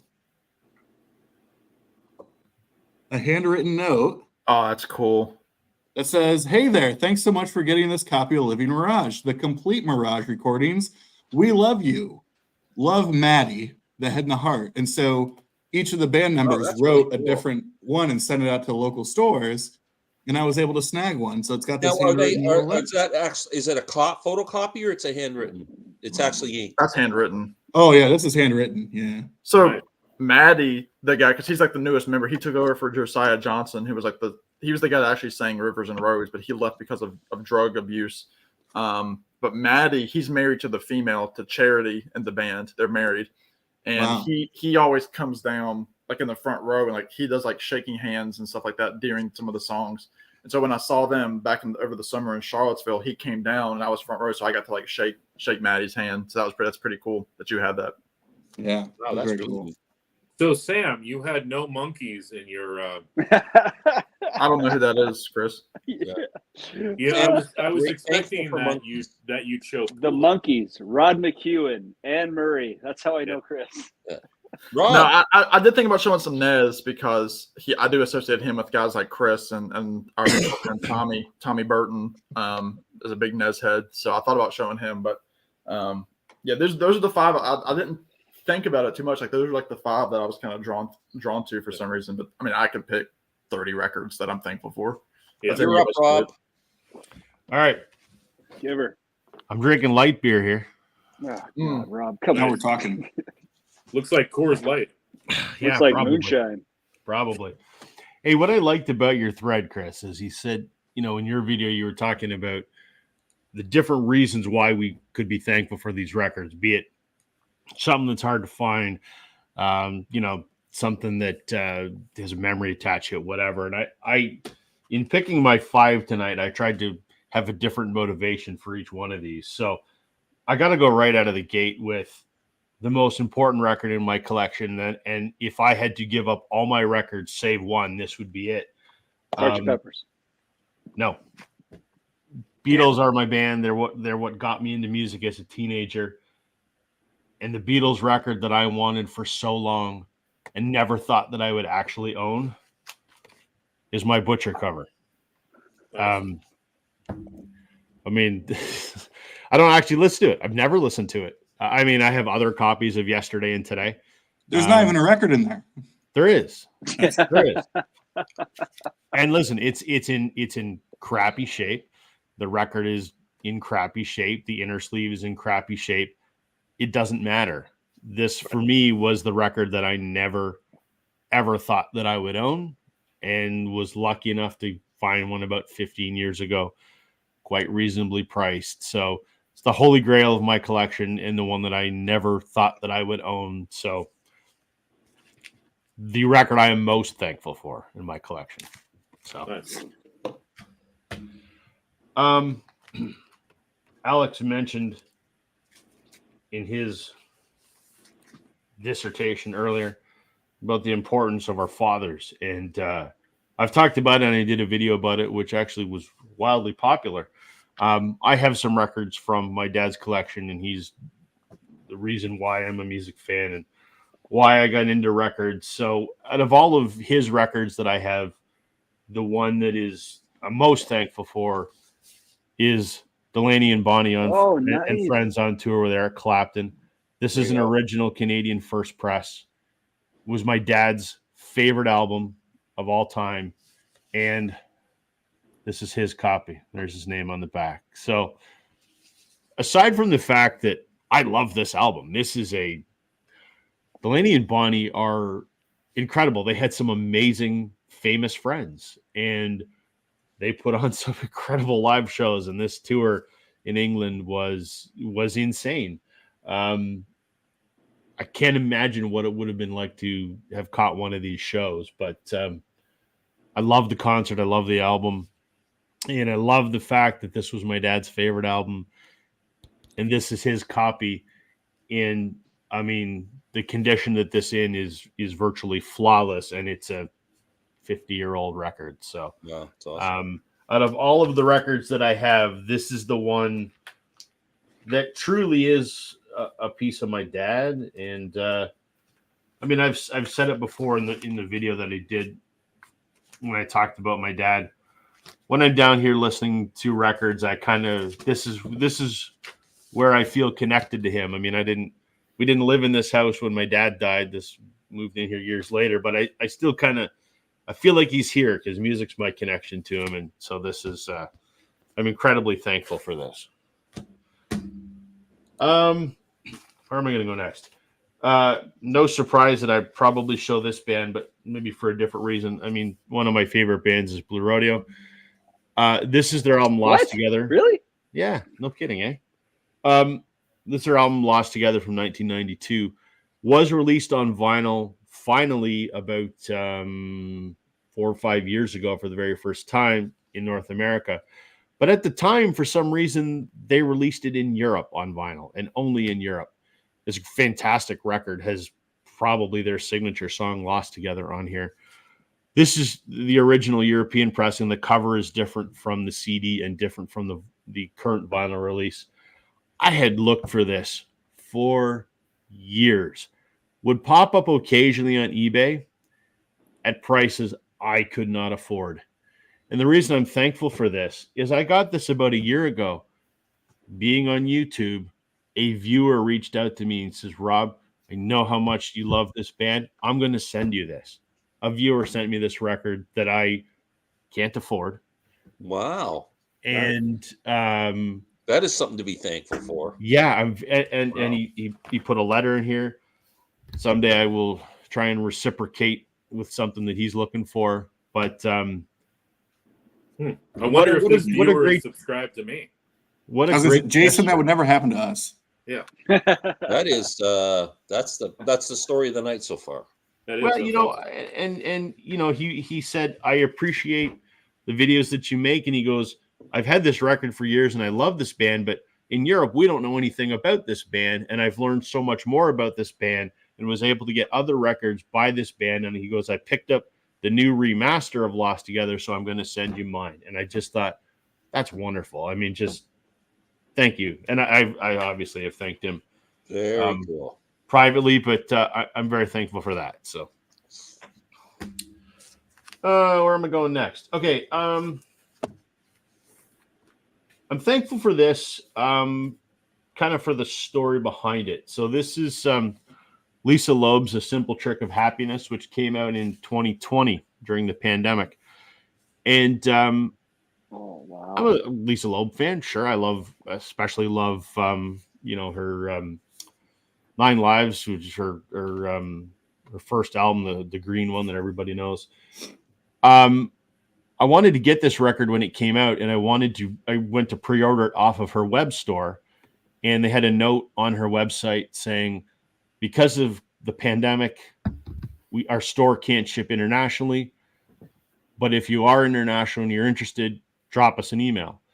So I emailed the address there, and Lisa's assistant replied within a day. And they said, you know, I'm in Canada. I'd like to get this record. You know, can we make this happen? She said, absolutely. And I said, they offered a signed copy. So I'm like, yeah, I'd like to buy one of the signed copies.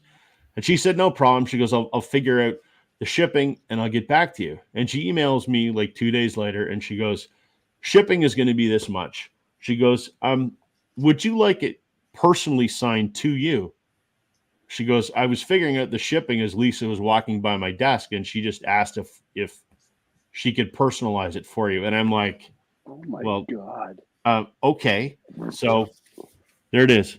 To Rob from Lisa Loeb. So how cool is that? That you know, I just thought that was a nice gesture that you know.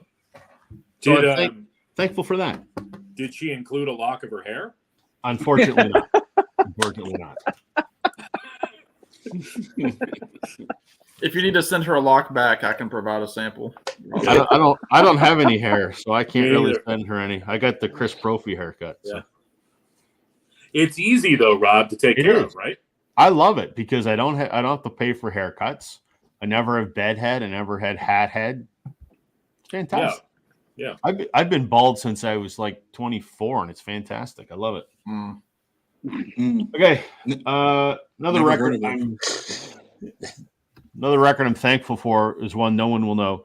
This is a band called Dustin Bentall and the Smokes. They were formerly known as the Dustin Bentall Outfit.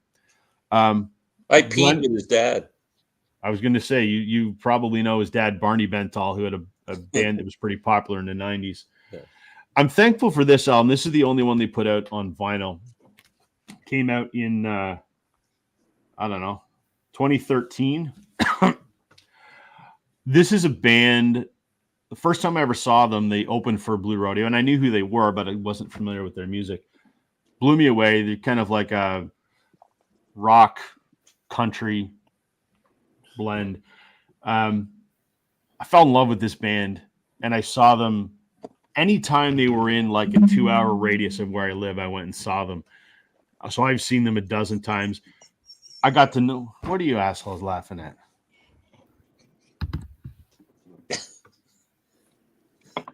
Do you want me to keep going, or you want me to let you finish? Please keep going. I have no idea what's going It's on. still Right the Did I laugh when you were talking about records? Maybe. Jason's a child. I'm sorry. School now. Hey, you got to shut up back there. I'm sorry.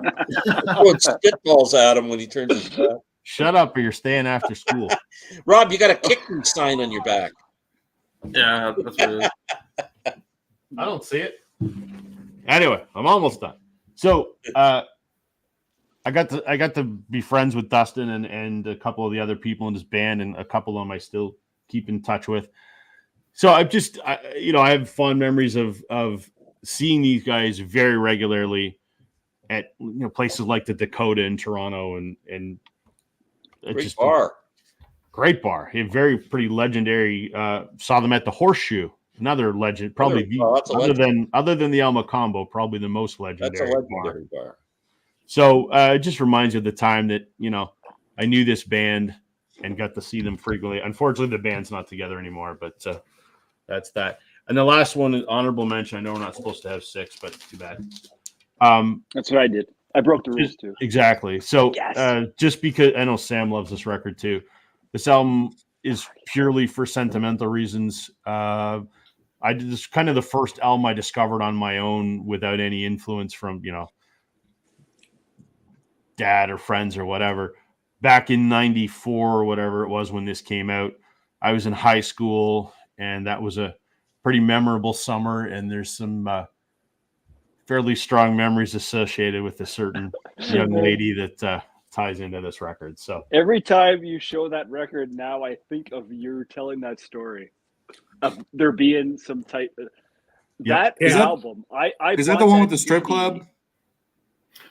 No. For your eyes only in Toronto as well. So Rob, I can bought we that hear CD some of these stories? and I lent it to a guy and he fucking never returned it. I bought that like the week it came out. Everyone was like, "Oh my god, get this!"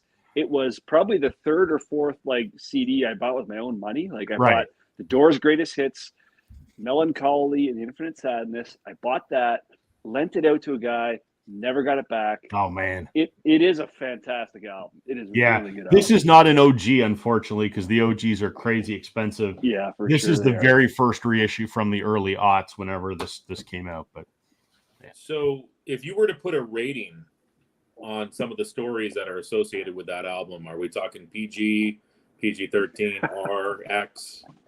X, please X. X or X times 3. Yeah. Oh, times 3. We suddenly Yeah, very just got nice about story, Rob. 25 more viewers to the stream. Yeah, the viewership just went way up. All right, Glenn, show us I just your got an Dylan Amazon albums. strike against me. Let's give Rob a clap. Good job, buddy. Thank you. Love the Lost Together story. That's the story. Yeah, that was pretty awesome. I'm happy. I'm so thankful for that one. So my whole when I thought process here was records that I'm thankful to have, but I'm thankful for them. I'm thankful that someone in the vinyl community introduced me to these records. So that's kind of the way I did it. So I'm going to start a great gentleman in the vinyl community who I don't think is making videos right now, but George Allen, great man. Mm-hmm. I was familiar with the band Caravan, the prog band from the Gray and Pink album, but really wasn't a big. I liked it, but it didn't do anything for me that much that I went crazy. But then George Allen, for some reason, he didn't even know I had that other album, and he said, "I'm going to send you an album. I think you might like this." Read the name of the title, Caravan, Glenn. if I could do it all over again, I'd do it all over you. And I put this on and went. Just one of those mind-blowing albums. Instantly heard it and went, "Holy crap! These guys are freaking amazing." And I became the biggest Caravan fan. Like I have all of their albums on vinyl, on CD, and box sets, and freaking just one of my favorite bands of all time now. Just incredible. So thank you, George, for that. That's going to be the greatest album title ever, I think. Yeah. I love Only it. to be met by the one that came two after it with "For Girls Who Grow Plump in the Night." Yes. Or Cunning Stunts. Cunning Stunts. That's a good one. My good friend Sam St. John. I think I know him. This album, it took him months to talk me into listening to this. And then I finally went, "Oh, shut up, Sam. I'll listen to it. Just shut up." Marty Stewart, Way Out West. Nice. What a great freaking album. This is just a magical album. It's, if you think country, you're wrong. Like, I know Marty Stewart's associated with kind of a new country, I think, but this album has a real atmosphere to it. And it's produced by Mike Campbell from the Heartbreakers. And just every song is great. There's some instrumental tracks. Just a fantastic album. It transcends country music. Like this is not a country album. Fantastic record. Thank you, Sam. I love that. Altitude is killer. It's my top album of the year so far. Okay, next. One of my favorite artists is Lydia Loveless. I absolutely love this woman's music. Where's she from, Glenn? Probably my favorite current artist. And she was and actually she's playing in Columbus, Ohio on Friday night, and I'm pestering Alex to go to Not only is she playing here, where is she from, Glenn? She's from Columbus. That's right. Yeah. Lives in the Carolinas now. Anyway, she was playing in Orlando last year in the spring, and I phoned my daughter who lives there and said, "Andrea, Lydia Loveless is playing in town tonight. You got to go to the frickin' show. I can't go, but you got to go." So her and my son-in-law went and just frickin' loved it. They said she was fantastic. And they cornered her, bought an album, and got her to sign this. "Happy 70th birthday, Glenn," from Lydia Lovelace. So this is a treasure for me. That's great. I freaking love that. Did she include a lock of her hair? No. But I wish she did. What do you want with these locks of hair, Chris? Well, he wants to paste them on top, obviously. I collect them, Rob. Oh. He can't. You know how some people Chris also has a big pit in his basement, and he likes to say, "Put the lotion in the basket." Some people like to put the record behind the sleeve. I put the lock of hair behind the sleeve of the record. Yeah. You guys. Note to self. Make some bangs for yourself. Note to self: meet Chris in a public place, not his house. Right. Yes. Next, my good friend Larry Graves. We started a CD exchange a couple of years ago, which has caught on and gotten bigger and moved on. People like it. We turn each other on to albums. Glad you turned each other casual on. fan of this band. I just knew kind of the popular songs and never really heard any of their whole albums or anything. And one of the albums that Larry gave me was The Black Sea by XTC. And I took this home and listened to it. And again, mind blown, head exploded, went, holy crap, this is good. From then I'm just like XTC's top 10 band of all time for me. I have everything they've ever done. Andy Partridge is a freaking genius, and yeah, just a huge fan. So thank you, Larry. Last but not least, I picked up a 5-string banjo in about 1974 or 75 for the first time, and there were a few reasons and inspirations to that, but one of the big ones was the Eagles' Desperado album, and Bernie Leadon's great banjo playing on this album and on the song "Take It Easy" inspired me greatly and changed my life to an extent I can't even describe in terms of being able to play all over the place and meet people and kind of music I ended up listening to and loving. But this was a really inspirational album to me and one of my favorite albums. But so that's number 5 for me because this was life-changing. That's it. And now you're a minorly famous YouTube celebrity. Yeah. Yes. I thought you were going to say the movie Deliverance was an inspiration. It was, Chris, but in a different way. Yeah. Yeah. It inspired him, but not from a banjo perspective. It made him really want pork barbecue. I did get a chance to meet Eric Weisberg, who did that album for at one point. Thank you, Chris, for inspiring us. No, thank you guys. This is awesome. I'm so happy to finally get the chance to meet Alex and Jason. And I appreciate you guys jumping on this. It's awesome. So yeah, it was fun. Good having you on. You do great. You do great stuff, Chris. Honest to God, you do great stuff, and I really love the channel.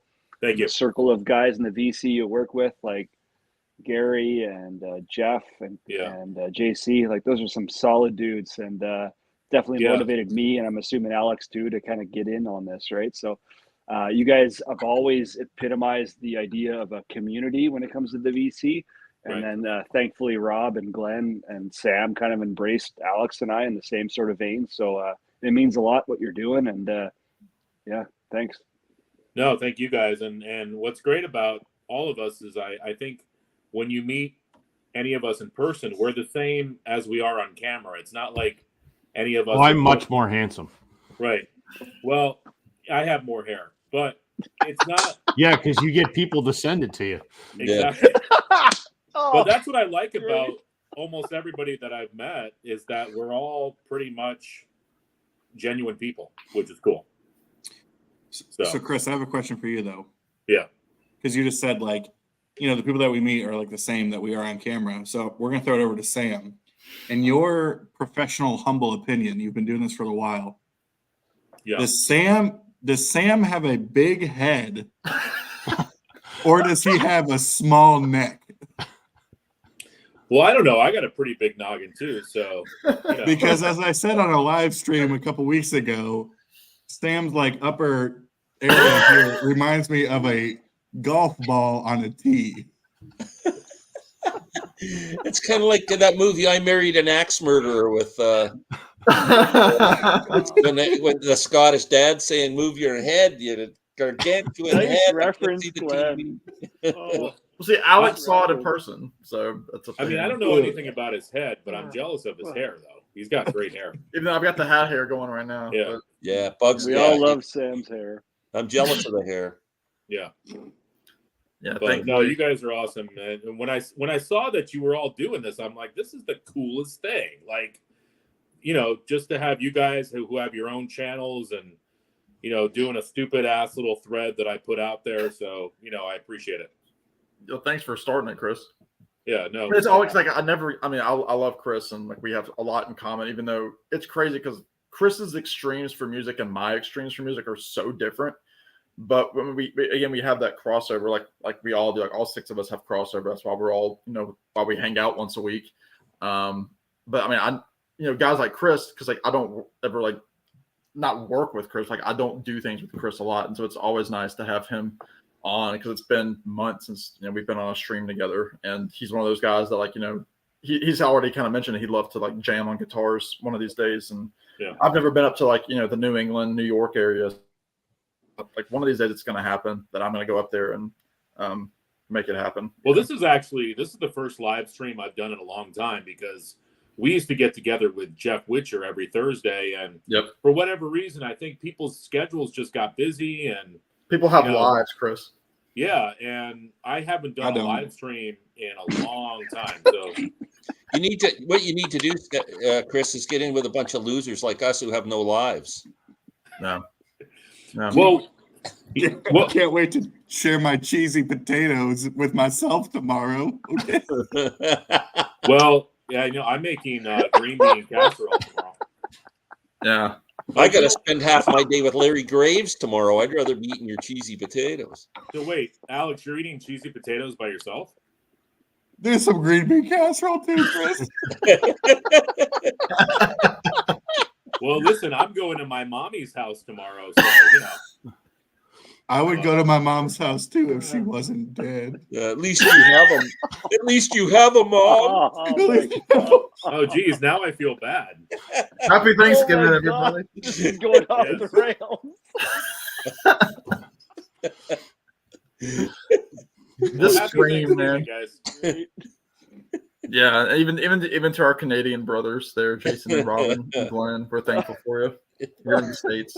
I know y'all were thankful for us a little while ago. Maybe. All right, guys, I gotta get going, but thank you. Yeah, we're heading out there. Happy Thanksgiving to you and your family, buddy. Later, Chris. Happy Thanksgiving. Thanks, Chris. Yeah, The great Chris Propfe, everyone. If you're not a subscriber to Chris's channel, here's how you spell his name. I'm going to put it in the.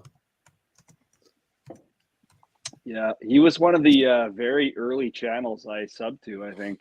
Or that little clique of guys, he was kind of the first that I somehow through the algorithms found. Just what a genuine dude. Yeah, he's a great guy. Yeah, and talented guy too. Great singer, great guitar player. Yeah, very cool. So, anything else exciting, guys? Yeah, Alex, I'll Zoom you tomorrow. You can watch me eat my turkey. What a guy. Don't tempt me with a good time. John, are you planning on doing the late show tonight after this? I'll stick around. I got more beers to drink. Oh boy. I'll stick around just to see how far downhill this thing goes. Let us know, John. See if we're gonna. Well, I really want to hear Rob's stories with respect to that album, but probably not good for YouTube. I don't know. Maybe offline we can. Yeah. Patreon when Rob makes a Patreon. Wow. Yeah, that's right. Yeah, that's right. Patreon. Put it on my OnlyFans. NFL all day tomorrow. I agree with you, Dan. Once I get back from my my excursion, I'm going to turn on some football. Tune in to Rob's OnlyFans where he actually takes his Blue Jays hat off. Yeah. Like waka chicka. Not even baseball season anymore. You should have a hockey hat or something. Well, I have my Montreal Canadiens hat, but it's all the way upstairs. Oh, okay. How are you not a Maple Leafs fan? Like, how does that not like you just? What the hell are the Maple Leafs? Yeah. And Rob, I want to apologize for Jason and I acting like children during it's your all good, man. monologue. He was sending like PMing me like dick pic. It was a weird thing. So I'm not surprised. He was zooming in. He was zooming in and laughing. I was trying to keep it together, but then he lost it, and it's like you see your friend lose it, and you can't keep it together. It's like laughing at a funeral. It's all good. The Leafs are doing pretty damn good this year. 10-5, I think. I'll take that. This is my name dropping claim to fame. The head coach of the Leafs is actually my aunt's nephew, but kind of not related to me. But Who, Sheldon? Yeah. Oh, so really? the Mike Keefe family, Babcock? the Keefe family's from like PEI, and that's where all my family is. Can you get me a free ticket? You know what? I just found out because my cousin, so his cousins, I guess, went to watch a game. I was like, well, how come they couldn't get better seats? I guess they only give them like so many tickets per game. Yeah. Which is like, it's the head coach of the friggin' team. You think he would have like No, I 10, think they're 15 allotted like seats a 6 game. tickets a game or something like that. Or It was a very small number. I'm like, oh my god, Yeah. like that's. And I always knew that the Leafs, to get tickets to a game was hard to get, and to get season tickets, you have to be like birthed right into it. Like it's impossible. yeah, And I would add Sam for, I'll translate for our Canadian to American friends. PEI is Prince Edward Island. I know Thank that you, you Alex. didn't know that, and so I wanted to educate you. It's what I do. I'll So write that down. there we go. Thank you. Thank And a you. it's the, beautiful it's island. the province we always forget about, isn't it, boys? Great Yeah, place. that's the only one you don't know. Yeah. My amazing sister-in-law and brother-in-law live in PEI. It's a great place. When do you come back to Orlando, Glenn? Uh, Anything planned? I'm probably flying down the 1st of February, so driving it probably won't be till next summer. You just want to avoid me. I see. Well, why don't you drive up here? I know. If I had more time off, I seriously would. Like I We'll do it on a really, long weekend. Leave on a Friday. You could meet in the middle in Cleveland. We meet halfway. I am thinking, Alex, about. By the way, when aren't you going to see Dylan next week? I'm seeing him twice next week. Oh, I'm jealous, man. I'm seeing him in Richmond on Monday, and then here in town on Wednesday. Wow. Who are you Wow. going with? And Richmond, I'm going by myself. On Wednesday, I'm seeing it with my dad. And you got one ticket for Richmond? Yep. Yeah, Wow. it's 3 hours. I'm driving and coming back, working the next day. Damn, I'd like to go. Good for you. But I saw that the Stones are coming to Cleveland, and that's the show that I'm looking at. I might go. I might try to see the Oh Stones. yeah, Sam, if you're buying, I'm in. They're playing in Orlando too. What does that mean, Alex? What, if you're buying, I'm in? Well, I just don't know how much these. I would love to go. Yeah. I also have, if these tickets are going to be $700, then Yeah, it's gonna be I'm out. ridiculous. It's gonna. I tried to see him in Charlotte before It's gonna be a COVID shit show. for the 60th tour, but I mean, it didn't work out because the tickets were just I'm unbelievable. glad I saw them when I could buy tickets for $5. Yeah. Yeah. No, I mean, because they announced Cleveland and they announced Foxborough. And I was thinking about doing Foxborough as the other option, but because then I would hang out with Mike over at MGK. Come hang out with Gary and me. Gary and I are trying to plan like a meetup. Like, I told Gary to come back down here to Columbus for a concert. We could have some beers, do a video. It'd be great. Because Gary's in the suburbs of Cleveland, isn't he? Columbus. Yeah, Gary- he's got to be, he's less than an hour from me. Oh wow. Yeah, Well, but I'm Well, I excited mean, for going. I'm a 5-hour drive from Cleveland. Well, 6 probably from where I am now. That's it? Oh my gosh. Yeah. Wow. Well, you know, Jason, it turns out that like 99%, basically every Canadian except you lives within 50 miles of the border. it's pretty bad. True. Yeah. Yeah, if you're living in Toronto, you're a 5-hour drive from Cleveland. Oh God. I'm a 6-hour drive to the nearest place that has amenities. Chance decided to show up when we're about to go off air. Hey, Chance, when are you going to invite me for one of your cool podcasts, man? Just, come on, Chance. I'm desperate. Call me. The beef call cake me. convention. I'll host a podcast with you. What you're That looking do at, it. Chance, Do it, Great, Rob. Jeff. you're looking. I at know like I'm a- not Chance, but I mean, I do occasionally host the podcast. Listen, I think between at least the three of us, we've probably had 2 gallons of beer, 2 or 3 gallons of beer. That's what Roy. Chance is looking at. Wow. yeah, but what does Roy, that translate to the metric system for our Canadian friends? A lot. About 8 liters. It's about 8 liters. It's like a liter of cola. Dan, where do you live? And Music Sanctuary made a comment earlier that suggests he's in Canada. I didn't know that. He's in. I Isn't thought he in Alberta somewhere? somewhere. He's Alberta, isn't he? Shit. I thought he was in Calgary at one point. I But, thought so. And Sam, if you must know, Alberta is basically Canada's. Sounds more like he's in Vancouver. He's 3 hours. Alberta's the never mind. Alberta's I'll the lose Texas subs of on Canada. Gordon Lightfoot, Alberta bound. Great. I lived in Alberta for 7 years. Great place. Where are you from originally, Glenn? Toronto. Is it Toronto? Okay. Alex, the home office needs a clear background check first. How's your Oh, credit? let me tell you, concert buddy. I rent my apartment and I'm eating cheesy potatoes by myself tomorrow. If that's not all you need to know, then you need to ask a different mofo because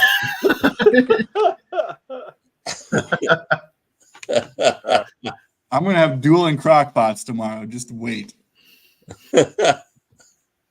Awesome. That's hilarious. Oh my god, This is quite the stream, fellas. this was fun. This was a great one. Yeah, It was it was something. good. What else? Yeah, Yeah, but- I'm good for. I can hang on for another 20 minutes or so. I don't care if anybody wants to hang on for a bit. I'm Yeah, fine. Glenn. The gummy's kicking in. Yeah, yeah. Oh man, whoa. Tomato soup, as Glenn calls Oh it. no, I forgot how to breathe. Did you listen, Glenn, to the new Jimmy Buffett album? He No, does I that- have. I did actually. I sampled it online. He does that cover of Mozambique with Emmylou Harris. Yeah, which I like. wow. That I was haven't heard good. it. I haven't heard It's it yet. good. Actually, can I show you guys? Can I show you guys something? Don't Yes. leave your pants on. I don't know. I'm concerned. What is it going to Leave be? The your Oilers pants- lose to everybody. What else? That's nothing new. The Oilers are losing.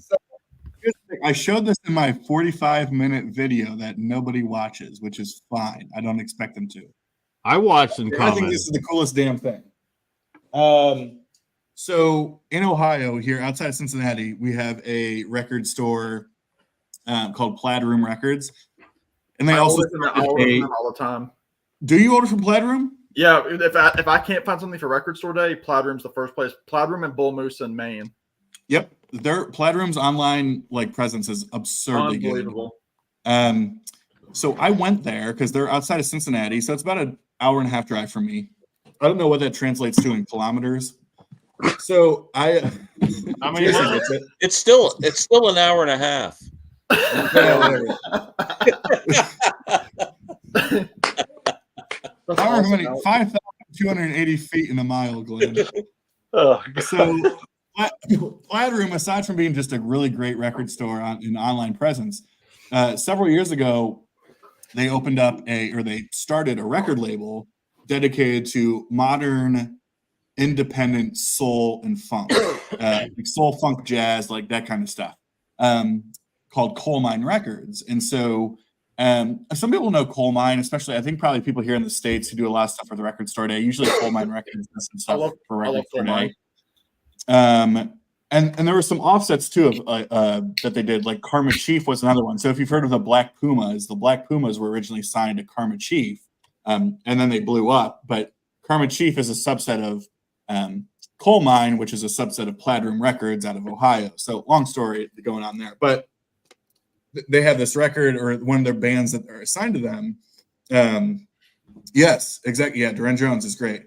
I mean, they got a ton of great people, but one of their more well-known, I guess, artists is called the Delvin Lamar Organ Trio. I was so happy you showed that earlier on our video. I was like, "Fuck yeah, that's great." Okay, yeah. I mean, and I know like soul jazz, like funk is not for everybody, but like, I mean, I know Jason, like you're a big like Booker T and the MGs fan. Is that It is. instrumental It album? is. Anyone will like that album. Anyone will like their music. It is Is that something you is put it on and you'll instrumental enjoy. or is it It's vocal? instrumental, no vocals. And what's it called? I got to look it up. Delvin. Here, wait. Delvon Lamar Organ Trio. I have the Oh, live somebody from write Loveland. it down. Somebody put it in I a don't have Cold comment. as Twice yet, I but I can't. want that. I can't spell that. Put it down in a comment so I can write it down. All right, it's in the comments now. So this is the Delvon or Delvin Lamar Organ Trio. This is their debut, released several years ago on Coal Mine Records. So again, on Coal Mine as a subset of Plaid Room out of Ohio or whatever. But here's what's cool: is several months ago, they posted a contest on their Instagram that was one of those like, hey y'all, like this post, share this post. We're giving away some stuff, and I ended up winning, and then totally forgot that I won because that happens all the time. But what they were giving away, so that record I just showed was their the debut, Close But No Cigar, and they were giving away the original stamper from the vinyl pressing of it. Stamper. Right. That's so cool. Hardly know her. Wow. Can you Sam? pull it out? Pull it out for the Yeah. camera. Pull it out. Oh, you want me to pull it out for the camera? Like some That's Jim Morrison. insane. So, you know, it's got the whole concert buddy. This would be great for your stream. You know, it's got like the whole like job number and matrices and like title, catalog number, all this stuff. And here's the thing: have you ever seen a stamper, guys? Have you ever seen a stamper? Not in person. No. It looks like a freaking hubcap. Oh, really? It's a piece of metal. Oh, wow. And so, I still don't really understand how a record is That's fully really made. cool I can't lie. have. But the stamper is basically obviously what's stamped into the vinyl itself. And so as the vinyl has the valleys, the stamper is what it has the peaks. I think that's the Stamps. best way to describe it. Yeah. So how much did you pay for this record? And you figured that out with a beer fog on? Good for you. Sir. You got that for free, but how much did you pay for the record? Oh, they're $25. No way. And they sent you that for free. Yeah, it was a contest winning. Yeah. So it was there and I had to pick it up because they weren't going to ship it. Yeah. And so I drove down there last Saturday and I was like, well, if I'm going to have the stamper, I better have the record to go with it. That's awesome.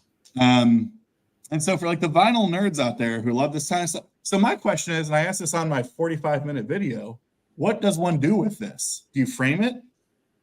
No, because if you're going to frame it, you got to take it out and you got to frame that and the sleeve that it came in, right? I guess. Well, here's what was funny though. You might appreciate this. I asked the guy working there and I was like, what do you do with this? And he made the joke that he's like, well, in 20 years when we're out of business, you could do bootlegs off of it. And I was like, that's a good joke. But there you go. Because theoretically you could. You might be able to make a nice frame presentation with the sleeve and the stamper itself beside it. Yeah, because that's kind of the thing is I almost like the sleeve more than the stamper. Because again, the stamper just looks like a hubcap. I mean, it just looks like a piece of metal. But it's kind of an interesting piece. It is, yeah. And there's just all this cool writing on it, all this stuff, and my name. So yeah, that's awesome though, Jason. I didn't know that you were a coal mine and Double Lamar. That's all I know. But when I came across, just thanks to the algorithms of YouTube, their performance at the radio station, their KXMP or whatever it is. And I was like, holy shit, this is Booker T, but modern day and beautiful stuff. And then, I found the Loveland thing in a just a generic kind of record store. Live at Loveland, picked it up, and it's great. But what I was more familiar with was Cold as Weiss. I haven't picked it up yet, but I will. Everything they do, man, I would never turn them off. It's just too enjoyable, just like Booker T. Yeah, that's awesome. I'm going to check these guys out. So I got something. I love Booker T too. That's great stuff. I got something on the heels of what Alex showed. Not quite as cool as having a stamper, but there's a band from Toronto called The Wooden Sky. They're kind of like a folk rock band. And they did an album back in, when did they do this? 2014. They recorded this.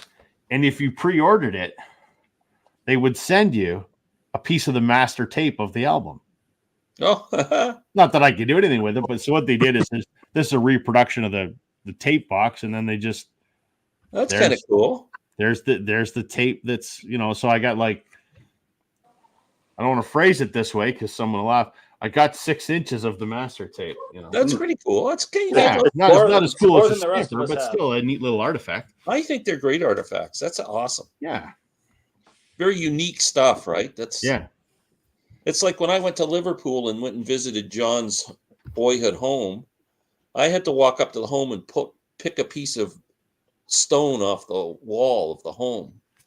It's only an inch square, but I got a picture of the house and I got it framed beside it, a little piece from John's house. It's my little piece of John, my personal Beatles memorabilia piece that no one else has. Except the guy who owns the house. He's got a few more pieces. Rob, did you ever see the movie Yesterday? Did you like that movie? That's the one where it's the everyone. He's the only guy that knows. He knows the Beatles music. Oh, I love that movie. Phenomenal. Yeah. I should get the soundtrack for it. It's not an Academy Award movie, but it's fun. It's a good clean movie. Yeah. It's hard to do a Beatles movie, because their music is so iconic. It's kind of hard to put it in a movie, but that was a unique way to do it. I thought they did a very good job. I always liked the Steven Spielberg movie, the I Want to Hold Your Hand, when it was kind of the movie about kids trying to get into the Ed Sullivan Show and sneaking into the other one that was really good was Backbeat, the one about the Beatles in Hamburg and Stephen Dorff plays. That was well done. Yeah.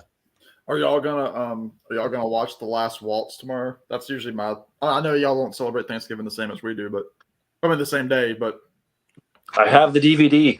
I don't have a DVD player, but I do have the DVD. I need to get a new player. I'll be watching it tomorrow between meals. I might listen to it. I'll probably There you listen to it. Yeah. Which today, another side note, today it's 60 years of With the Beatles and 55 of the White Album. Yeah, Today. Oh wow. Yeah. that's pretty crazy, eh? November 22nd. Yeah. Wow, that's insane. And I don't know 55 about our years. Canadian friends, but Sam, I know you might mention this, that it's a Thanksgiving thing for you to watch the documentary on Thanksgiving, but we'll certainly be spinning this tomorrow. So. That's what we were just talking about. That's what I was talking about. I think I might give mine a spin too. I'll be watching it tomorrow. Rob, do you have that? I might have 4 different copies of it. Yeah. Wow. And here's why I love used record stores sometimes too. This was clearly owned by somebody with the initials. Friggin' pain in the ass. Oh yeah, That's Don Henley's copy. It's Don Henley's copy. You're correct. But I'm like, I don't care. It was discounted. Records are great. So yeah. Yeah, I mean that's because like again, like I go to one family member's house tomorrow morning to watch we watch the parade and everything, and like, they make coffee and cake and that sort of thing, and then I'll come back here and nap after between that and then supper, and that's usually when I'll watch The Last Waltz, kind of between breakfast and supper. Yeah. And my buddy, all of our buddy JT over at JT's Music Room, he sent me a copy of The Last Waltz on DVD last year, Nice. I think. So I'll be watching that tomorrow while I'm dozing in and out. Here, Sam. Like, do you guys know anything about JT? Like, he was one of the very early channels I sub to. He's got a lot of guitars in the background. Was he a musician of some kind, or what was his deal? JT. So JT and I we'll occasionally talk on the phone. Like we have each other's private cell numbers and everything, and we'll talk every now and then. I mean, obviously he's been out in Vegas for years, and his dad was a maitre d' at a lot of the old nightclubs. So his dad knew like Sammy Davis Jr., Sinatra. He knew Elvis. I mean, JT has a million stories, and he was best friends with a guy named Kai Clark, who was the son of Gene Clark from the Byrds. And so JT and Kai were in a lot of bands together, and they were like best friends growing up. Him and Kai. I think, even like JT's sister dated Stan Lynch, who was the drummer of the Heartbreakers. Because like they all came through Vegas, and so like he played with Kai and all these clubs like for years and years and years. Sometimes they would just do like acoustic like duo shows. Sometimes they'd have a full band, and then Kai went on, like they broke up, and Kai went on and did like his own thing. But yeah, JT is a cool guy. Yeah, he seems like a really genuine dude. Yeah, even all the old mafia days in Vegas. He knows all that stuff too. He knew a lot of the big fathers, like the Godfathers of like the mafia. Like when he was a kid, like he was talking to mob guys. Like he's like, they were nice guys to me. Like he didn't. He was just a kid.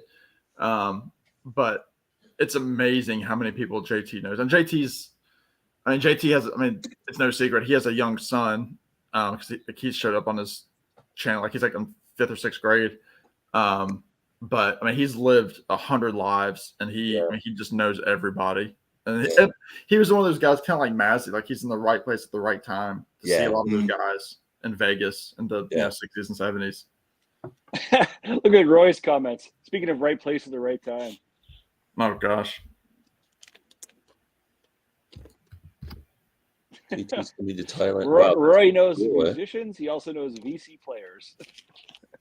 That is really cool. Love it. That'd be that's a meetup. Yeah. Yeah, JT is great. No doubt. Wow. His collection's unbelievable. I don't know how he knows where things are in his house. Yeah. Wow.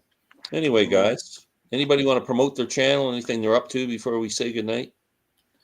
I have a fall thread that kind of fell. I know Alex did it, but like there's a like I have like listen to what are your fall records that you listen to? I mean, I know now we're kind of going into the Christmas season after tomorrow officially, but Yeah, I mean, I've got that going on. I just put up again the unboxing of my John Prine box set with the 45 box set, which is really cool. So hopefully that picks up some traction. But I'm sure in the next few days I'll be doing my November finds at the end of the month. I'm starting to compile my list of favorite albums in 2023. I just started I putting was it together. looking forward to that, Glenn. After your last video there, the Century ones, and then you're doing a second one. Yeah, I'm just trying to make sure I don't forget anything. Like you buy albums and you put them away, and then you're going, "Oh shit, I forgot about that one." So, And is the Harmony Codex going to make the list, Glenn? it's I'll discuss it. I'm not sure where it's going to land. I'm probably going to do a couple of best ofs because Me too. I keep track of like what I buy throughout the year, and I think I'm going to do like best reissues as one. I've got I just got, because the Kinks are celebrating their 60th anniversary this year, and they did a compilation earlier this year called The Journey Part 1, and they just put out Part 2 last Friday. I just got it in the mail today. So like stuff like that. I've got favorite box sets, favorite this and that. Like, I mean, everybody does that kind of end of the year stuff, so that should be coming up within the next 3 or 4 weeks. Yeah, I was thinking of combining reissues and box sets into one video, and then new albums that came out. I'll be doing my favorite, like ranking my favorite channels that are named Beer and Vinyl. I'm probably gonna do that too. Yeah, that'd be good. Yeah. Will Alex make the cut? Shit, I'll still come in sixth. How about our favorite 45? How about our favorite 45-minute long videos? Yeah, right. Yeah. So I got an invite to Westman's live stream on Friday, so I got to beef up for that tomorrow. Really? And yeah, that was Jason over here. pretty nice to Who's be on that live panel. stream? I'm sorry. Steve West. Steve Westman on Friday. Wow. So I got to figure out. I guess the topic is like favorite albums from a specific mastering engineer. So I'm gonna pick all my Kevin Gray stuff I have and bring that out. But that'll be pretty cool. I'd be pretty honored to sit on that panel too. And Dude, your subs are about to maybe go up like Jason's gonna leave us behind now. Yeah. no way. I'm not going. Sam, are you at anywhere, 1,000 yet? I can't tell you how much these Wednesday nights mean to me. It means I fucking love this. This is great. Don't Sam forget and us Rob little are guys. Aren't you guys both close to 1,000? It's ridiculous. I'm like I was like at 961. Now I'm down at 959. I can't crack that down. We'll I get really there, don't buddy. want All to of a sudden, it'll just. I was at I'm at 320. like Now I'm at like 920 318. something. I don't want to do a contest. I really don't. I try to do that thread, which I thought might pick up some traction, but it didn't really. So I don't know. It's not happening right now. Yeah, do you want to slam? Do you want to say a thing why I hate the red and blue albums or something? Like you'll get like 10,000 views and people will be. Everybody likes stuff that you hate. People Well, I feel like like John from Music Talk with John. He did that one short and got 1,000 subs off of one short. Yeah, I was excited. I got 15 subs off a short this week. they're TikTokers. They don't come back. So I mean, what? it's nice to get your. It's sub not. up. Listen, Mr. Lofty, several thousand. Let Sam and I do what we need to do to get over the hump. Well, I'm not arguing with you doing it to get over the hump, but just those people aren't watching your videos. Like your views don't go up. Not that I have any. And once you get over 1,000, then it's all about the views. It's funny. I obviously joke about not doing this for a long time, but it is funny. Like I went from like 0 to basically like 125 really quickly, and then I haven't moved at all in like Yeah, 2 that's weeks. the way it happens, and then all of a sudden something happens, and all of a sudden you get 50 out of nowhere. Like it's just it really is. So I'm about to do like my Buffalo Bill sort of thing and see if that works. And It's weird the way it works. Yeah. Yeah. But as I said before, I don't do it for the subs. I don't do it for the views. I offer nothing to this community. Yeah. I do it You for the offer things more like than that. you I think. enjoy these times, and that's what matters to me. Yeah. Yep. Well, I do it to get filthy rich, and it's not a very good financial plan. I'll tell you that. Like, Well, you got the filthy part down. We just need to we just need to work on the rich. I'm failing badly at the financial part. Glenn's making tens of dollars. Yes, tens of dollars. You've got it. Yeah. Maybe you need to take your shirt off again, Glenn. Yeah, I could do another naked Beatles video. And that concludes our live stream tonight. Yeah, see you, fellas. Geez. Oh well, guys, this was a lot of fun. It was. Thank you, Chris, for coming up, man. Are That we was all pretty back cool. next week, or Sam's at a Dylan show or something? I'll be at the Dylan show next week. Yeah. Damn, I'll be at a conference next week. Sam, if I had a few extra bucks, I would go online, buy a ticket for Richmond, and meet you there. It's a cool theater. That's actually the first place that I ever saw Dylan back in 2014. Yeah. It used to be called the Mosque, and actually, if you're an Elvis fan, I know Rob's an Elvis fan. You know that picture that Elvis, like it's on that comp, I think like Elvis Loves You or Elvis Love, where he's like kissing the girl with like his tongue is sticking out. Yeah. That picture was taken at this theater in Richmond, and backstage. Yeah. Wow. So it's a famous theater in Richmond. Like I said, it used to be called the Mosque, but I'm seeing him there for the first time in 9 years. Wow. So, awesome. Good for you, man. I'm excited. Yeah, I'm really excited. Yeah. Twice in a week. Say hi to Bob for me. I will. I'll be like, hey, he's that guy that was trying to creep up on your bus, and you. Yeah. Sam, so you're seeing him Wednesday, and what other day? Monday and Wednesday. Monday isn't where you are? Monday's in Richmond, Wednesday's here. Yeah. Okay. Wow. Okay. What an experience. Unreal. Anyway, guys, have a great night. Thanks so much for a great evening. This is awesome. Thanks everyone for watching. And we'll see you next Wednesday. We'll see you. See you guys. See you later. Bye, y'all. Bye.